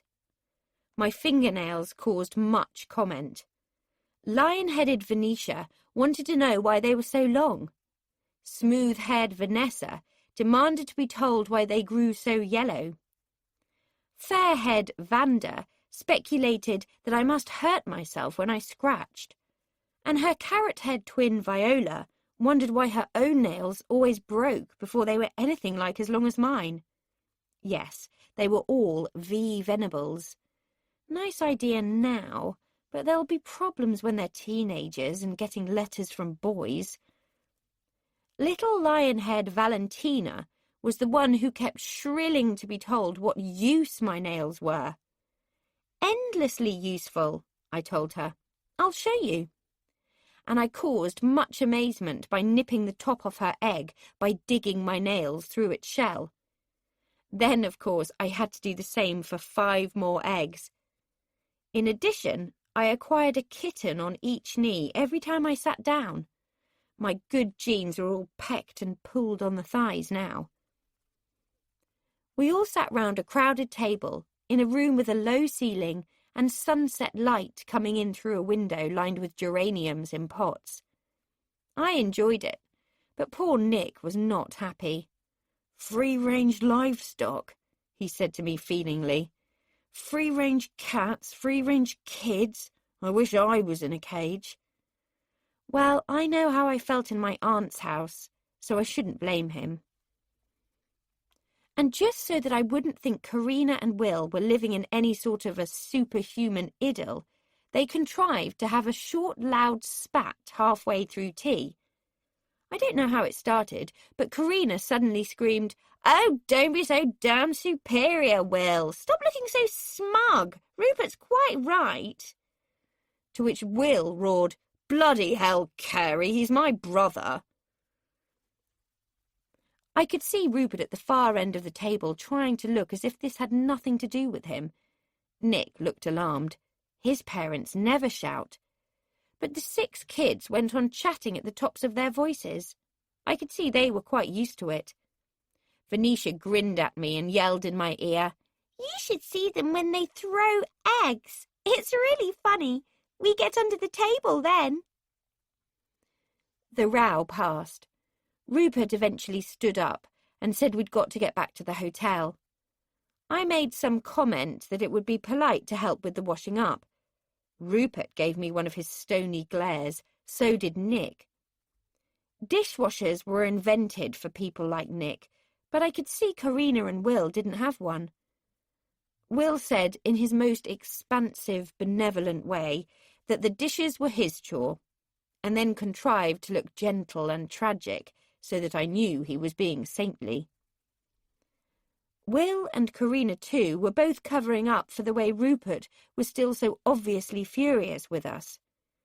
Karina said she'd really enjoyed meeting us. So we were all three able to go up the garden, where the various fowls were all in or under bushes, roosting for the night, and out through the gate, seeming as if we'd taken part in a normal social visit. But nothing really disguised the fact that Rupert was utterly pissed off with the pair of us. Out in the road, the last of the daylight seemed to reflect up from the white surface. Rupert glowered at us in the gloaming. He said, in his clipped, stone-chipping, furious voice, "Don't expect to be able to babble about this jaunt to everyone at the convention." "We wouldn't dream of it," I said. He turned his white reflecting spectacles on me. It was worse than seeing his eyes. "You're right," he said. "You won't be able even to dream of it. Now, in order to make sure you get back less stupidly dangerously than you came, you'd better hang on to each other and to me." He held out his hand to Nick. Somehow he made it plain that he could bear to touch Nick, just about, but not me. We meekly took hold. I think we both felt he was justified. After all, we had intruded on his private family life, even if we hadn't meant to. He towed us up the bank opposite, not in exactly the same place as we arrived. I saw a luminous-looking clump of primroses that I had not seen when we came, and out onto the hillside with the fuzzy places. It was incredibly hard work, climbing the grassy banks in between the fuzz. Nick and I were both puffing and scrambling and using my free hand to help us up, though Rupert marched on ahead, dragging the pair of us as if there was nothing to it. And it was somehow nothing like as alarming as when we came. The sliding, misty spaces between bank and bank were hardly there. We could step over easily from one slope to the next. I couldn't help seeing that there was something Nick and I had not done quite right on the way out, and I tried, as I clambered, to work out what Rupert was doing that we hadn't. I think I see. It wasn't straight climbing, just as it wasn't straight rushing downhill when we came. We had been doing something, Nick and I, that moved us from world to world, and though I couldn't possibly describe it, I would know how to do it again. It's like the way you never forget how to whistle or ride a bicycle once you learn how it should feel. And I'm afraid I'm determined to do it again. Nick hasn't said anything to me, but I know he's just as determined, in spite of what Rupert said. It's like being hooked. Quite soon, and quite suddenly, we came off the hillside into the corridor of dim mirrors. I nearly stopped as a realization struck me. "Oh," I said, "the Thorn Lady wasn't here this time. What a relief." "Don't stop! Don't let go!" Rupert snapped. "You're still somewhere quite different. At the very least, you'd be stranded for life. You don't seem to realise what a stupid, dangerous thing you went and did." "But we got here," Nick panted. He hates being told off. "Because you were following me," Rupert retorted. "It was rank idiocy. Don't dare do it again." "Why was it idiocy?" Nick said. "Because you could have thrown several worlds out of kilter, as well as getting yourselves killed," Rupert snapped. "If you'd happened to have stopped between world and world, you would have fallen in two halves. If you'd got the transit wrong, you could have weakened the wall between universes. All sorts of things. And I'm not telling you any more, just take my word." "Mysteries, secrets," Nick muttered disgustedly. We suddenly popped into the hotel corridor as he muttered it. Rupert let go of him and rounded on him. "Be thankful there are mysteries," he said. "They keep you safe in your silly, ignorant little life." That got me mad. I could feel my finger pushing at my glasses. I said, "Oh yes, and who keeps everyone ignorant? Rupert Venables, the secret ruler of the world?" I think it was the unforgivable thing to say. Well, I knew it might be, or I wouldn't have said it. Rupert sort of drew himself up. He didn't even pin me with his lens. He just stood, icily. "I don't know exactly what Will said to you," he said, "but you couldn't have misunderstood it more." Then he swung round and went stalking away down the corridor. The heavy, scented indoors air of the hotel seemed to close round me, as if it was trying to drown me. I stared after his angrily marching back, wishing I hadn't said that. I wish it even more now. Hey-ho. I think the only thing I really mind about is my little fat dad having cancer. I don't even mind about Robbie anymore. I just wish I wasn't me. That's all. Chapter 14. Rupert Venables for the Euphorion Archive. Looking back on things, I see I was more concerned about what those two had managed to do, almost unaided and wholly untaught, than I was about the failure of my attempt to find a new Magid. Even when I think about it now, months later, my scalp rises. They broke all the rules for mobile workings. They used no safeguards. They had no idea what they were doing. They simply went. And to make it worse, I had a strong feeling, both coming and going, that somebody had set traps out round the power node for them. But they seemed simply to have avoided those. I hoped I had said enough, savagely enough, to stop them trying again. But in my heart of hearts, I suspected I had overdone it. The trouble with pretending outrage and anger is that your body responds to the gestures you make and your fake emotions start becoming real. I was quite angry even before we waded in among Will's chickens.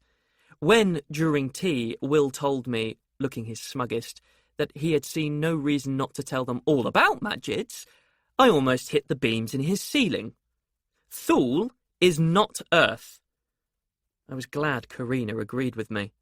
I was so furious with Will that I wished I had not already arranged for him to take over from me at the hotel while I went to see Naros.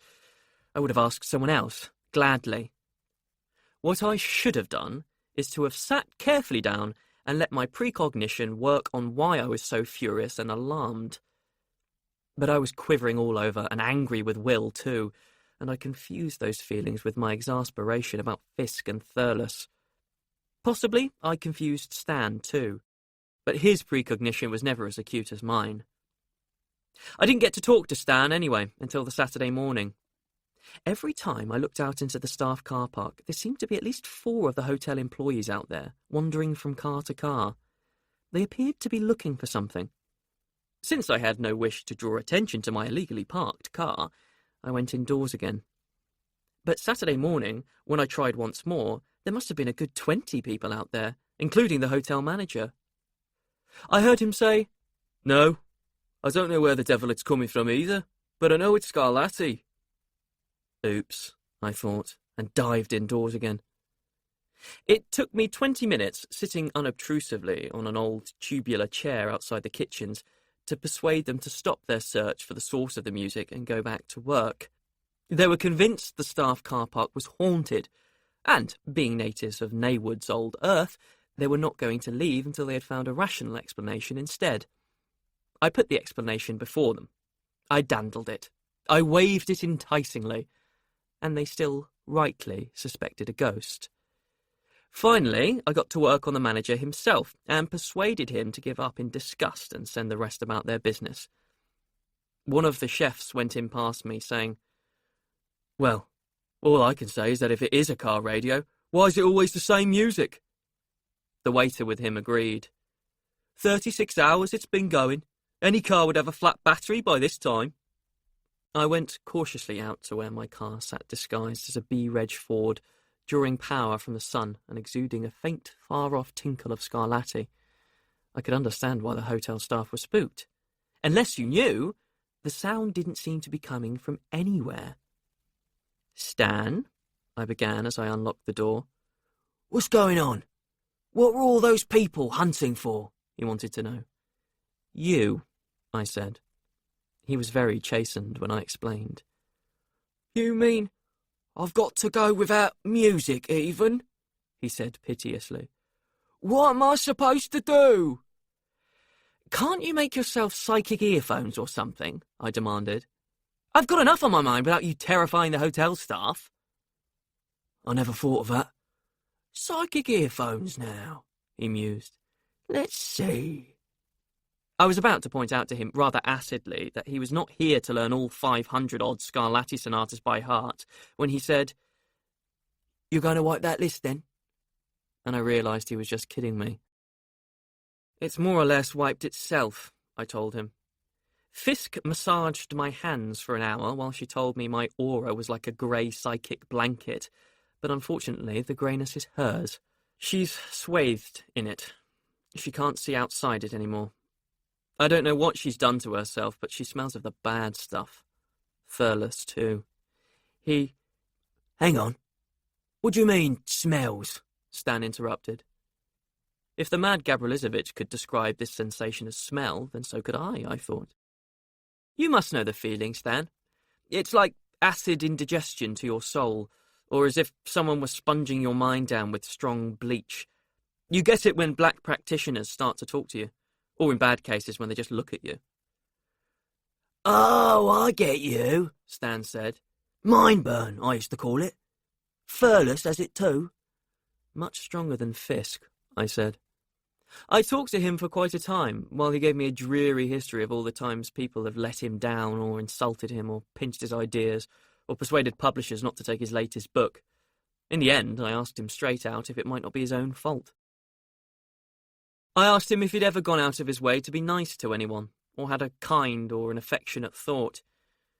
And he didn't know what I was getting at, Stan. And by then, this, mind burn, was it? Smell was coming off him so strongly that I felt ill and had to go away. And then... "The Croatian?" asked Stan. "Mad," I said. "Certifiable. And then what about punts?" said Stan. He's even more irresponsible than Mallory. He sees himself as court jester to the world, I think. But let me tell you about Mallory's latest caper. I told him about the way I had set off to see Will, and my horrified astonishment when I arrived at Will's gate to find Marie and her cousin running after me. The boy, Nick, said he wanted to talk to me. I've no idea about what. Nothing could justify the risk, Stan. They could have got themselves stripped. Will and I could have spent the evening picking pieces of them out of 5 different worlds. "I take it they weren't to know that, though," Stan remarked. "They weren't to know anything," I said sourly. "Except that Will then went blindly ahead and told them all about Magids. All I could do after that was pretend to fly into a rage and put embargoes on their telling anyone else." "Pretend?" asked Stan. "Yes, I am still pretty angry," I admitted. "With Will as well." "Seems to me," Stan said musingly, "that our Will must have had a reason for telling them.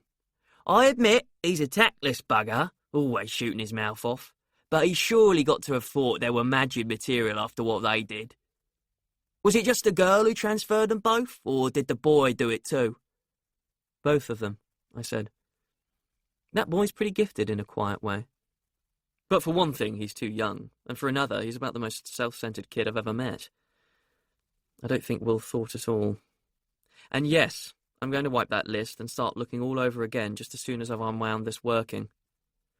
"Then you better lay in a load of Palestrina and Monteverdi," Stan observed. "I'll be on to that next. What about the working? Is Will coming here?" "Middle of this afternoon," I told him. "I don't have to meet Dacros until around 6, so there'll be plenty of time for Will to take hold. Meanwhile, I'm sorry about this, Stan. Could you seriously think of a way to listen to Scarlatti without all the hotel staff hearing it too? I'll try, Stan said dubiously.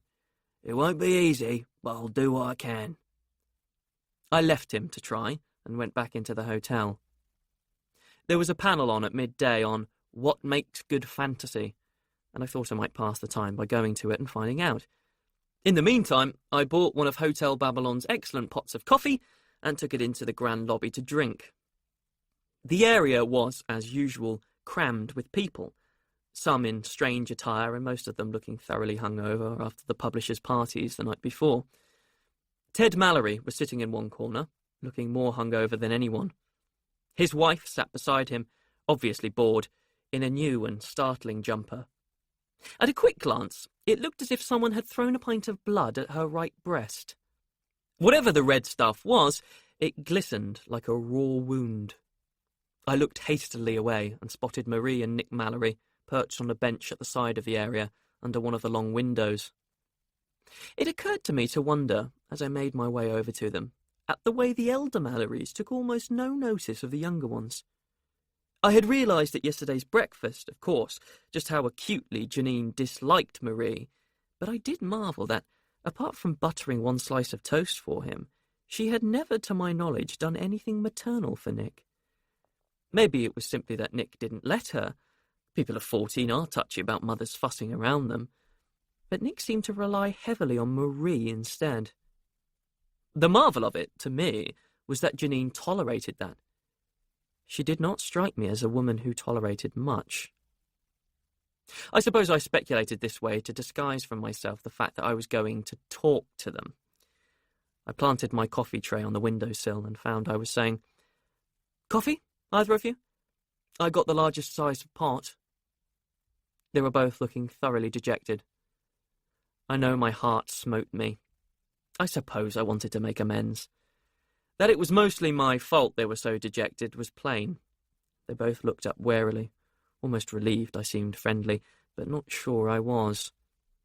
Marie went a little pink and said, "Nick's still awash from breakfast, but I'd love a cup." The hotel had provided 4 cups to go with the size of pot. Nick eyed them too. "Me too. Who's the 4th one for?" "Nobody," I said. We settled, sort of amicably, along the bench, looking out into the mirrors that lined the far wall. "I'm sorry I lost my temper," I found myself saying. "So am I," said Marie, with the gloomy sob prominent in her voice. "I've been thinking I probably said the unforgivable thing." "I wanted to make quite sure you didn't believe it, that we secretly rule the world," I said. This seemed to be the real reason I had sought the two of them out. That surprised me. "It caught me on the raw, because we do indeed do a fair amount of guiding and pushing and persuading when the need arises," I said. "Sometimes we do tread a mighty thin line between persuading and ruling." "I thought you had to," Nick said. "You must have to have rules about it." "Very strict ones," I said. "I wish I could make a computer game out of it," he said wistfully. "But I bet I couldn't. I tried to mention you to Dave. He runs the games here, as an experiment, and I couldn't. You did something to stop us. It wasn't just threats, was it?"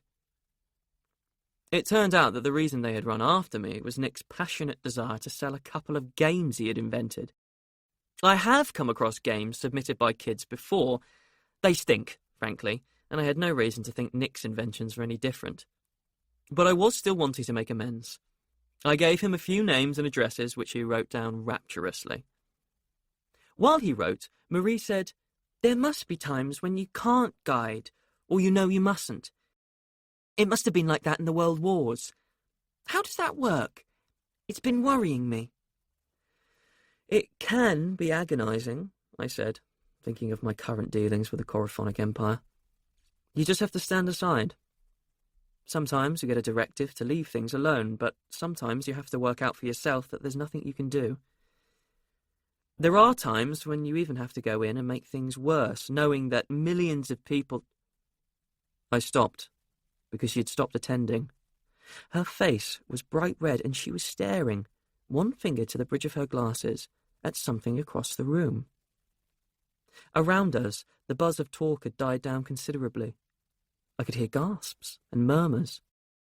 I looked at where Marie was staring, and I know my mouth fell open. Andrew was walking through the room, walking in that way of his, vague but single-minded, looking neither to right nor left, but somehow avoiding all obstacles, even people sprawled in his way, gazing up at him, and small children zigzagging across his path. "Oh, God!"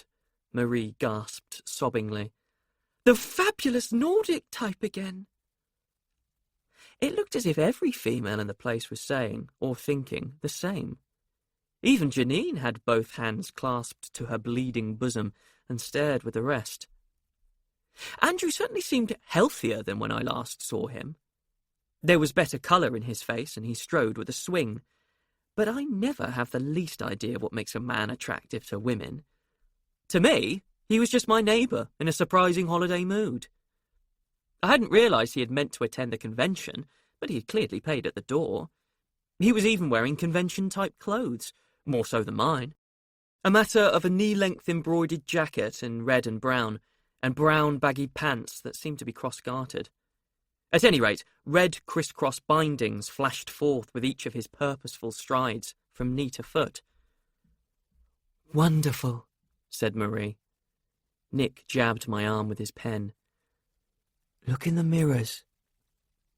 I looked, up beyond Andrew, to Andrew's reflection striding parallel through the reflection of the crowded room. Nick had noticed something I should have noticed myself. In the mirrors, Andrew wore a sort of navy blue battle dress, nipped in at the waist, with a broad white canvas belt. "It was like that when he came through yesterday," Nick murmured. "Only, it was ordinary clothes here, and a long overcoat like a tramp's in the mirror." I was dumbfounded, for more than just one reason. Marie, beside me, moaned, "Oh, I wish I knew who he was." And I realised that the reason I was not going to tell her had changed. When I first saw Andrew, I was not going to let on that I knew him out of pure, simple jealousy. Now, I was not going to tell her because there was something very strange about my neighbour, which it was my business as a Magid to investigate. Both reasons, and the fact that they were both true, held me rigid and dumb and staring, while Andrew strode on and strode out through the other end of the grand lobby. Then I was galvanised. I leapt up and rushed after him. I could not see Andrew anywhere. I could not even sense his presence. And I never learnt what makes good fantasy. I was too busy roving over the hotel, hunting for him, and trying to come to terms with that double realisation, kicking myself. Why had I not realised that I had been wildly attracted to the sense of Marie, that I had followed all over Bristol that time? Because she had annoyed me by mad behaviour that didn't live up to my romantic expectations, I suppose. I had let that totally mess up my search for a new Magid. And on top of that, Andrew had been my neighbour for 2 years, and I had not noticed anything wrong with him. I had had to have it pointed out by a teenage boy. Such was my distraction that the nearest I got to the panel I had meant to attend was when I edged through an agitated knot of people outside the main hall clustering round Tina Giannetti. "I tell you, it's a migraine!" Giannetti was yelling. I remember she looked very unwell. "Nonsense, darling. You should know a hangover when you see one at your age," said a man in a suit next to her. Her agent? Boyfriend? Both? "Take another aspirin." "I tell you, I am incapable of chairing this or any other panel today," Giannetti screamed. "They're all futile anyway. All they do is bitch."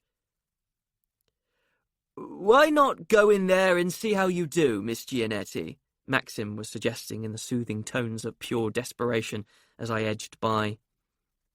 Later on in my rovings, I learnt that this was what she did. I met Case Punt in the sandwich bar.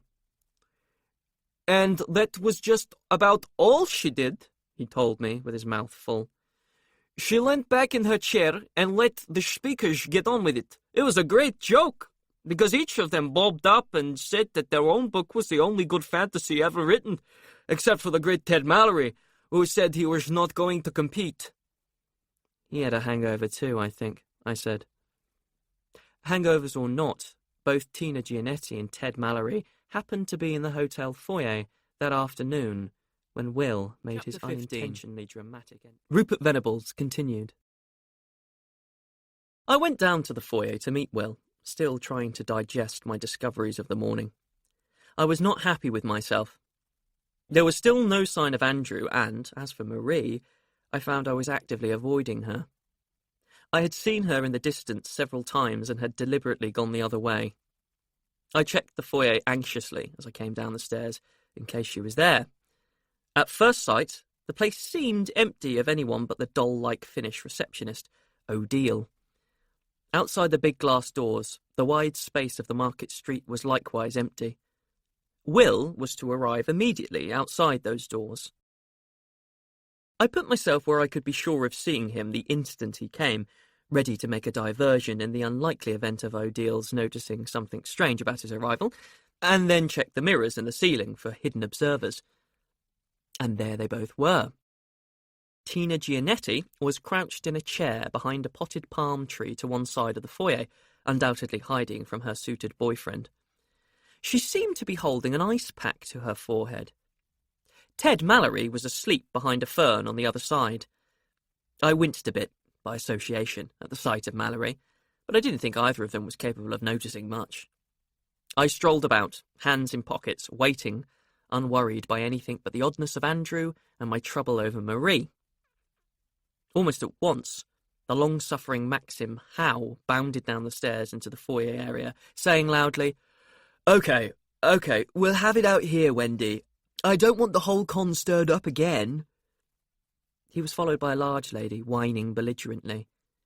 "There's nothing to have out, Maxim. I was clearly told I was running my women's writers' workshop now in Universe 3. She was followed by Mervyn Thurles, who was yelling, "I don't care what you decide. Just get this obese dyke out of my workshop."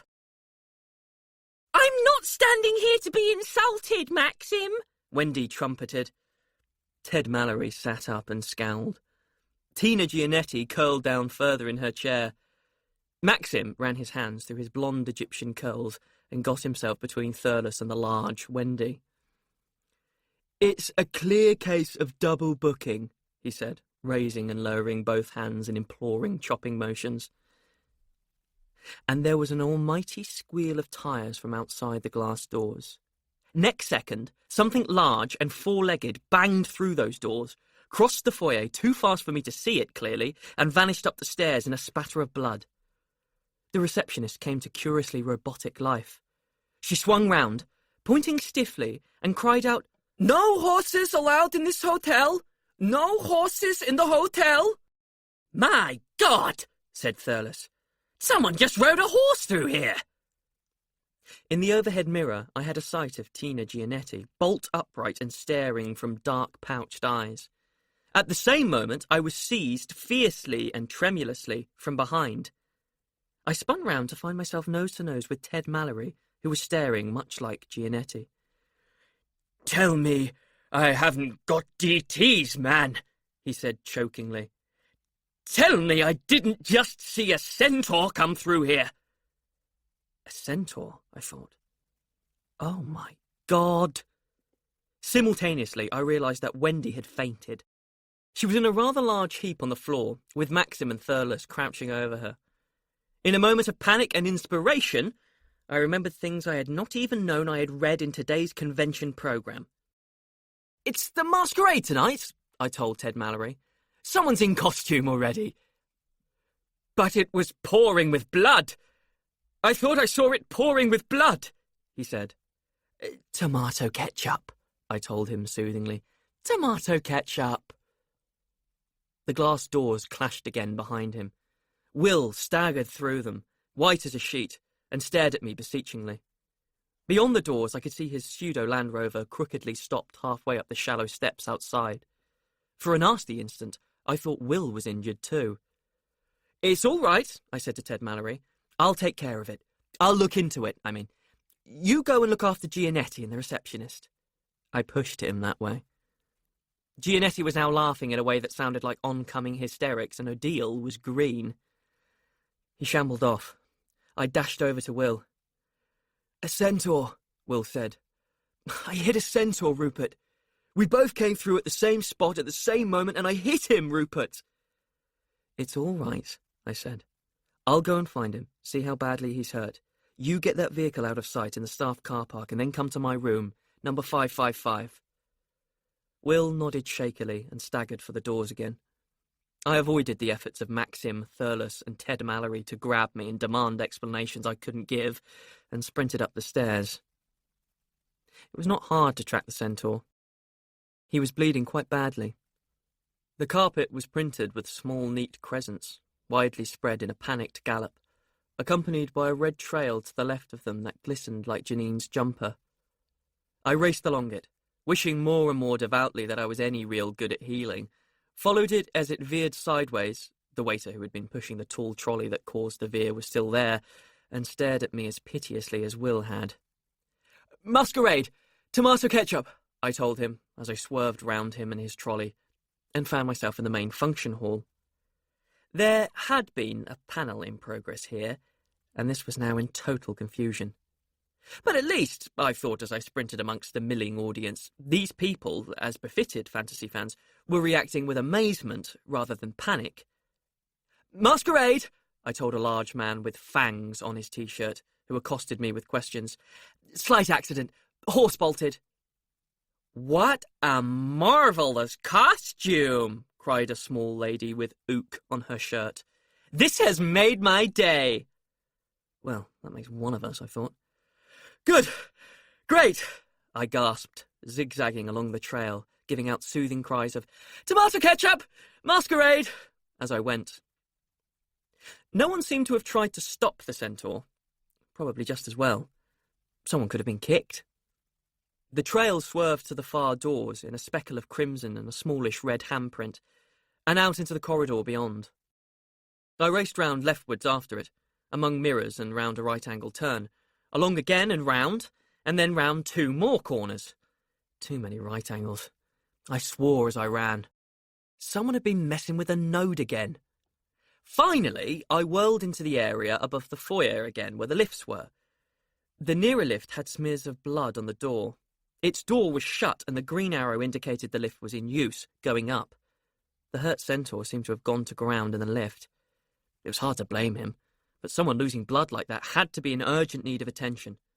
I rammed my thumb on the call button and started hauling the lift back downwards, Magid fashion. It was seriously hard to haul. I was sweating with the effort, and the lift was merely creeping down when Will panted up beside me, looking thoroughly distraught. "The centaur's in there?" he gasped. I nodded. "You've got to get him down then," Will said. "They herd away to die when they're hurt bad." "Then help me, damn you," I snarled. "Sorry," Will said. He clapped his hand rather tremulously over mine, and we both hauled. The centaur was apparently an extremely powerful magic user. We had to pull madly for a while. Then the lift came down with a rush. Its door swept open. We stared. Marie and Nick Mallory were in there, supporting the centaur, one on either side. I am not used to centaurs. There was a moment when I saw a small bay horse with its head hanging down out of sight, wedged sideways across the lift, and its black tail swishing almost in my face, while its rider sat on the horse's neck with one thin brown arm over Marie's shoulders and the other arm held by Nick.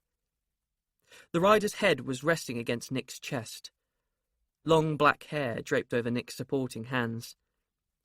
The human head was outlined against Nick's shirt, Asian brown and exquisite in profile, and a large dark eye, almond-shaped and fringed with long black lashes, rolled sideways at us in terror. Though the face was larger than a human face all over, I think my first thought was, what a beautiful boy. 2 beautiful boys. Nick, though he was much paler-skinned, had the same sort of dark good looks. Then things snapped into focus.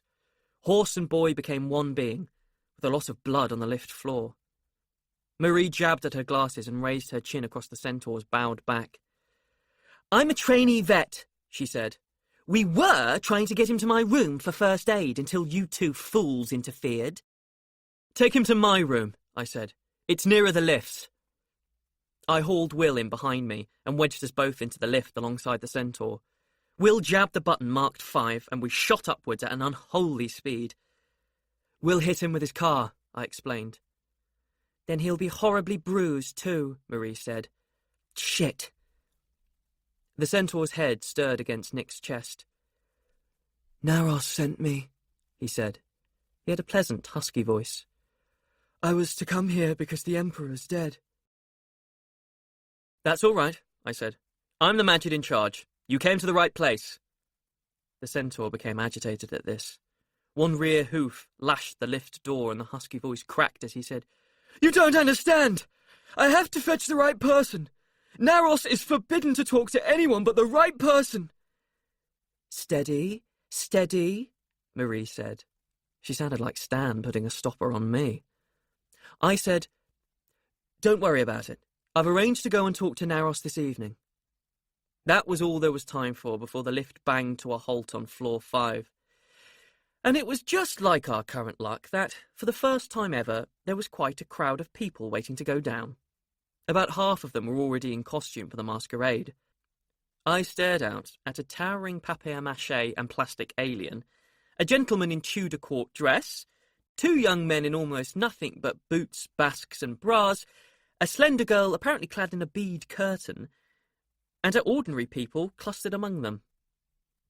As Will and I edged out of the lift and Marie and Nick carefully manoeuvred the Centaur round so that he could come out forward, all these people broke out cheering and clapping. "Excellent!" they shouted. "Fantastic costume! Never thought of hiring a horse!" Possibly this was because, as the Centaur turned, his unwounded side was always towards them. The hurt side was towards me. Flaps of living horsehide hung down from it. I felt hurt too, with a terrible sympathetic soreness, and rather sick.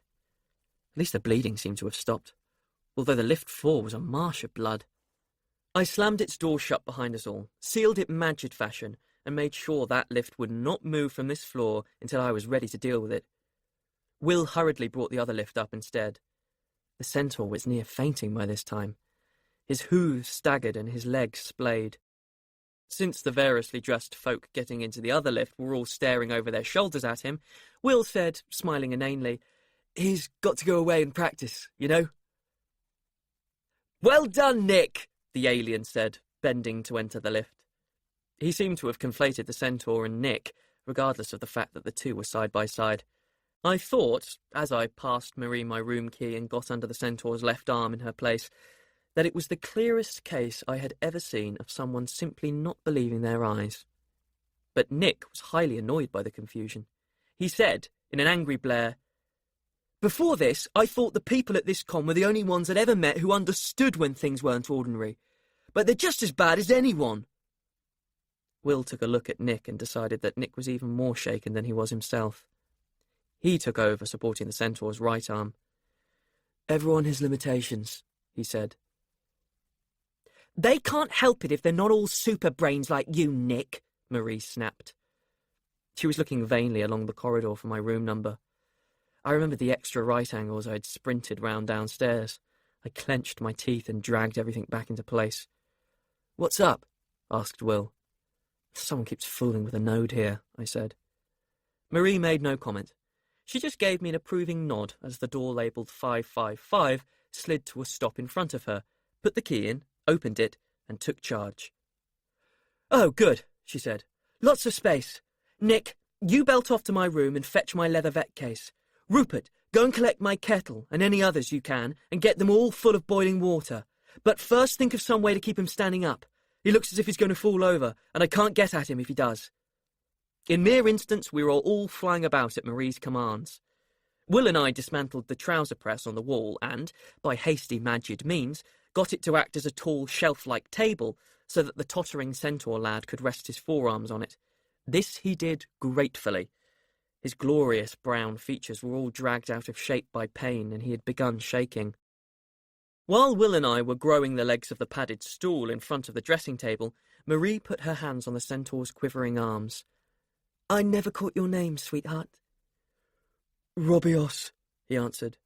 "Rob, usually." "Oh, not another Robbie," she said. "Rob," said the Centaur. "Not Robbie." "Okay," Marie replied. "Now, Rob, I'm going to have to take a closer look at your side. I'll do my best not to hurt you, but I can't promise." "No, higher," she said, as Will and I tried to slide the by now tall stool under the Centaur's horse body. "I don't want him slumping if his legs give." I left Will to elongate the stool and flew off for kettles. Some room doors were open, and the rooms were still being serviced by a weary-looking chambermaid. I unscrupulously took kettles from the room she was not actually inside. Nick and I arrived back together to find Marie in the middle of what struck me as a most efficient and gentle examination of Rob's flayed and gaping side. Nick looked, turned extremely white, and bolted for the bathroom. I crawled about finding places to plug kettles in. Will finally got Rob supported from underneath by the stool and backed away, looking as bad as Nick. It finally dawned on me why Will had so suddenly given up his boyhood ambition to become a vet. Marie, on the other hand, seeming quite unmoved, finished her inspection and walked round to look at Rob's face. He was leaning his head in his arms, in a tumble of straight raven hair, on top of the transfigured trouser press. He turned his face to see her. "First, the good news," she told him. "It's not as bad as it looks. Most of it's your hide, but there's skin damage underneath and a couple of muscles torn. We got the bleeding stopped in the lift, but it wasn't from any of the really big blood vessels, so you aren't going to lose any more blood. The bad news is that I'm going to have to stitch you. I haven't got any local anaesthetic, and it's going to hurt." Rob gave a little howl and a gulp. "I can manage." "We could get him drunk," I suggested, pointing to the cocktail fridge. "There's whiskey and brandy and vodka in there." Said Marie. "Rob, how do you behave when you're drunk?" Rob said, muffled in his arms and his hair, No, I can't. I cry." "That's all right," said Marie. "I just don't want you violent." "Okay, Rupert." She eyed Rob's bulk, calculating its weight, which must have been twice mine, though he was, I suspected, rather small for a centaur. "Try 2 double whiskies for a start." She then turned away, holding both blood-stained hands in the air, and commenced kicking at my bathroom door. Nick! Nick! Come out of there! I need to get this blood off, and then scrub up!" As Will opened the fridge and passed me a cluster of little bottles, Nick emerged, gazed at Marie's fingernails, each one spiked with blood, and clung to the doorway, moaning. "Don't be such a wimp," Marie told him. "Come back in here and get those soap dishes loose for me. I'll need them to sterilise things in." Rob sniffed at the open bottle I offered him and shuddered. I can't." "Yes, you can," Marie commanded from the bathroom. "The boss says you've got to," Will told him. "Come on, drink up." Between us, we coaxed 1.5 little bottles down him. Then Marie emerged, opened that leather case of hers and said, "Damn! I've got antibiotic powder but no antiseptic. Rupert!"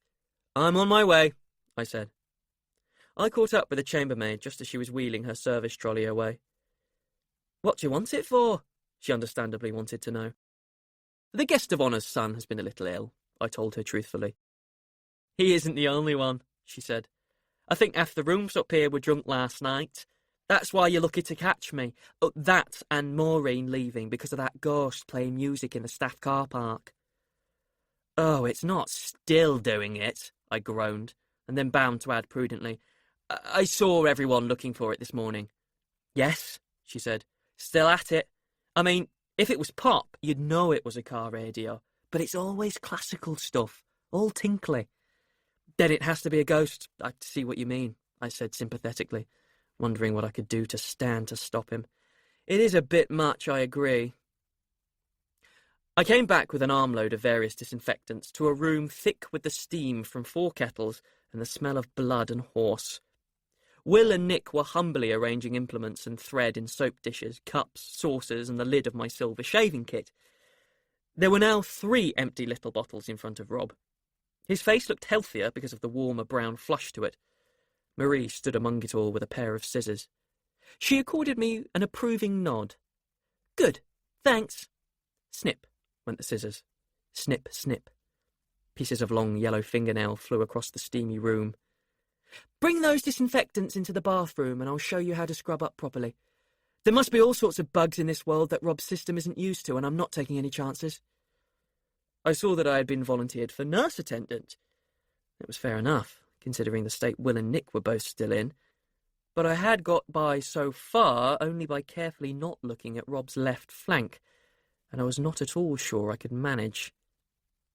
"Come along," barked Marie, disposing of her last fingernail. Snip. "Yes'm," I said. She caught my eye and grinned at me. "Sorry." In the bathroom, she confided in a whisper, "This is the first time I've done anything like this. I'm nervous." "You could have fooled me," I said. She pushed her glasses up and gave me a proper smile at that. It made me as warm as the flush on Rob's face. I began to feel that it was worth being volunteered, if it meant that Marie was starting to approve of me a little. Shortly, we were all set to go. Marie in the one surgical mask she happened to have in her case, her hair tied back in my hand towel, and her newly manicured hands in rubber gloves, and me with one silk cravat over my lower face, a second round my head like a turban, and her other pair of rubber gloves. As we went over to Rob to start, someone knocked on the door. "Don't anyone answer it," I mumbled through the cravat. But the door opened, in spite of being still locked. Zinka stuck her silky brown head round it. "Ah," she said. "I thought it wasn't just a costume. Hello, Will. Rupert, is this beginning to be an emergency, or what?" "It's more or less under control," I said. "But I would be grateful if you could do something about the lift. It's full of blood and I had to fix it on this floor until I could see it." "Can do," Zinka said cheerfully. "I'll do it at once. People are grumbling. What did you use to stick it here?" "Just a fairly strong stasis," I said. "Consider it unfixed," Zinka said, and went away. The door snapped shut and Marie got down to work. Rob flinched, gasped, and took his head off his hands in order to grip the trouser press so that his fingers turned grey-white. Will and Nick flinched too, and both hastily went to sit on my bed, where they could not see exactly what Marie was doing. They stayed there more or less the entire time, only moving reluctantly when Marie commanded one of them to bring me the saucer with the ligatures, or the stuff in the cups. The first time Will sat down again, he sprang up almost instantly. "Oh, help!" he said. "I clean forgot them!" and felt carefully in the pockets of his large, rough jacket. He brought out 2 yellow, fluffy handfuls that cheeped faintly.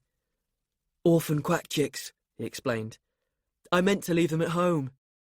"Biscuits over by the kettles," I said, holding the saucer out to Marie. Nick and Will fed the chicks crumbs on my duvet.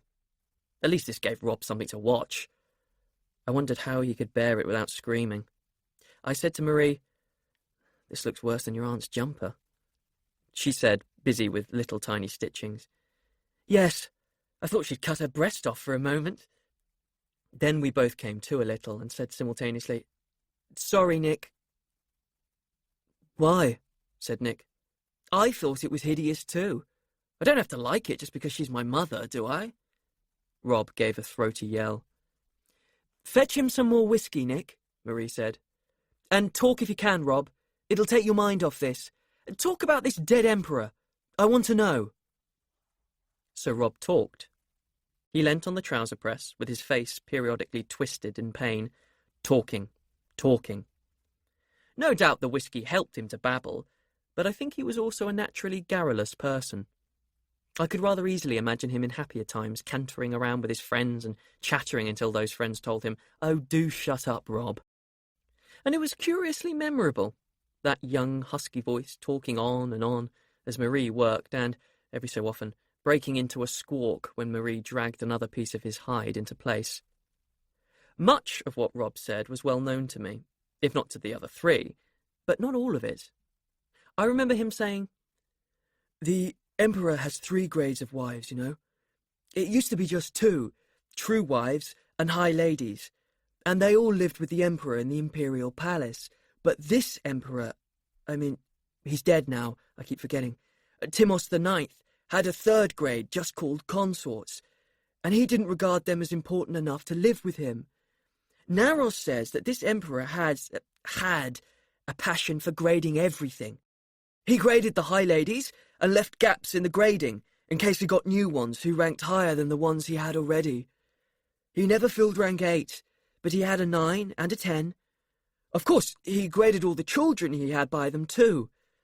Naros has charge of that scheme, but he doesn't have charge of children of lower grades. If he had, he said he'd never have let that one who was executed write to his mother like that.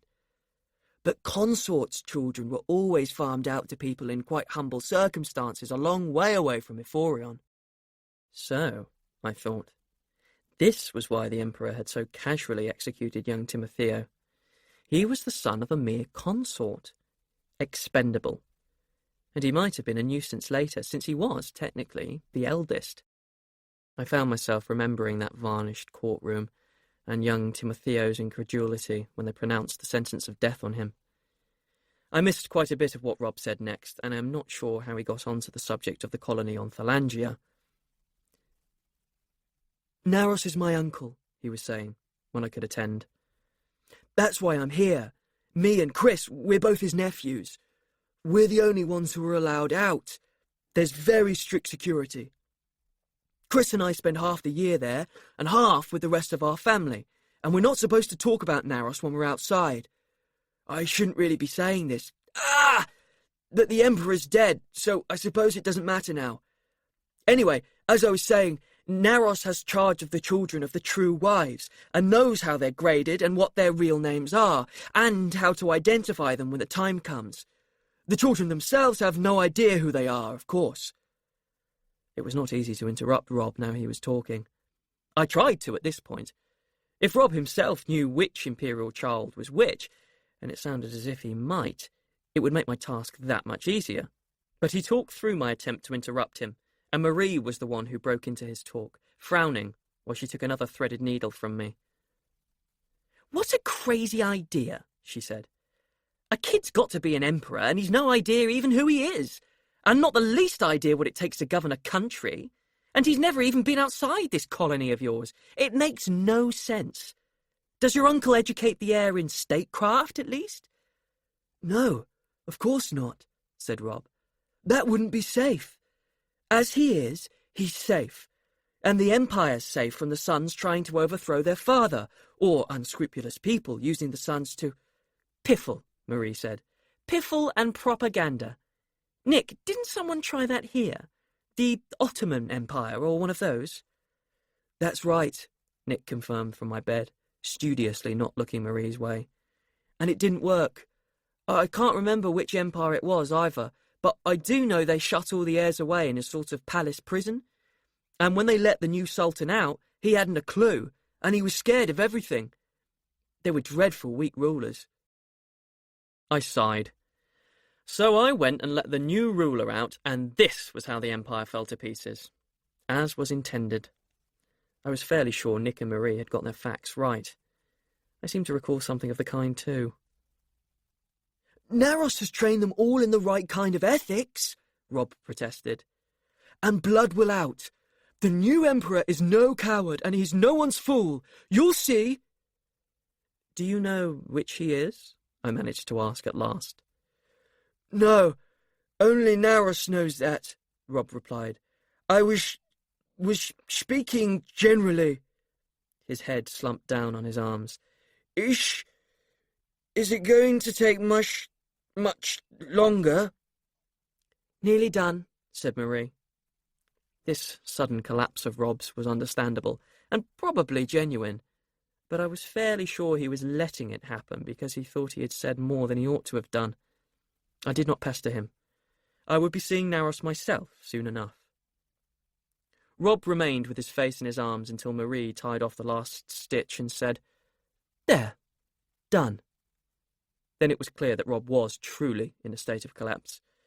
It took all 4 of us to support him on his sliding, folding legs over to my bed, where we laid him carefully down on his good side, Luckily, it was a large bed.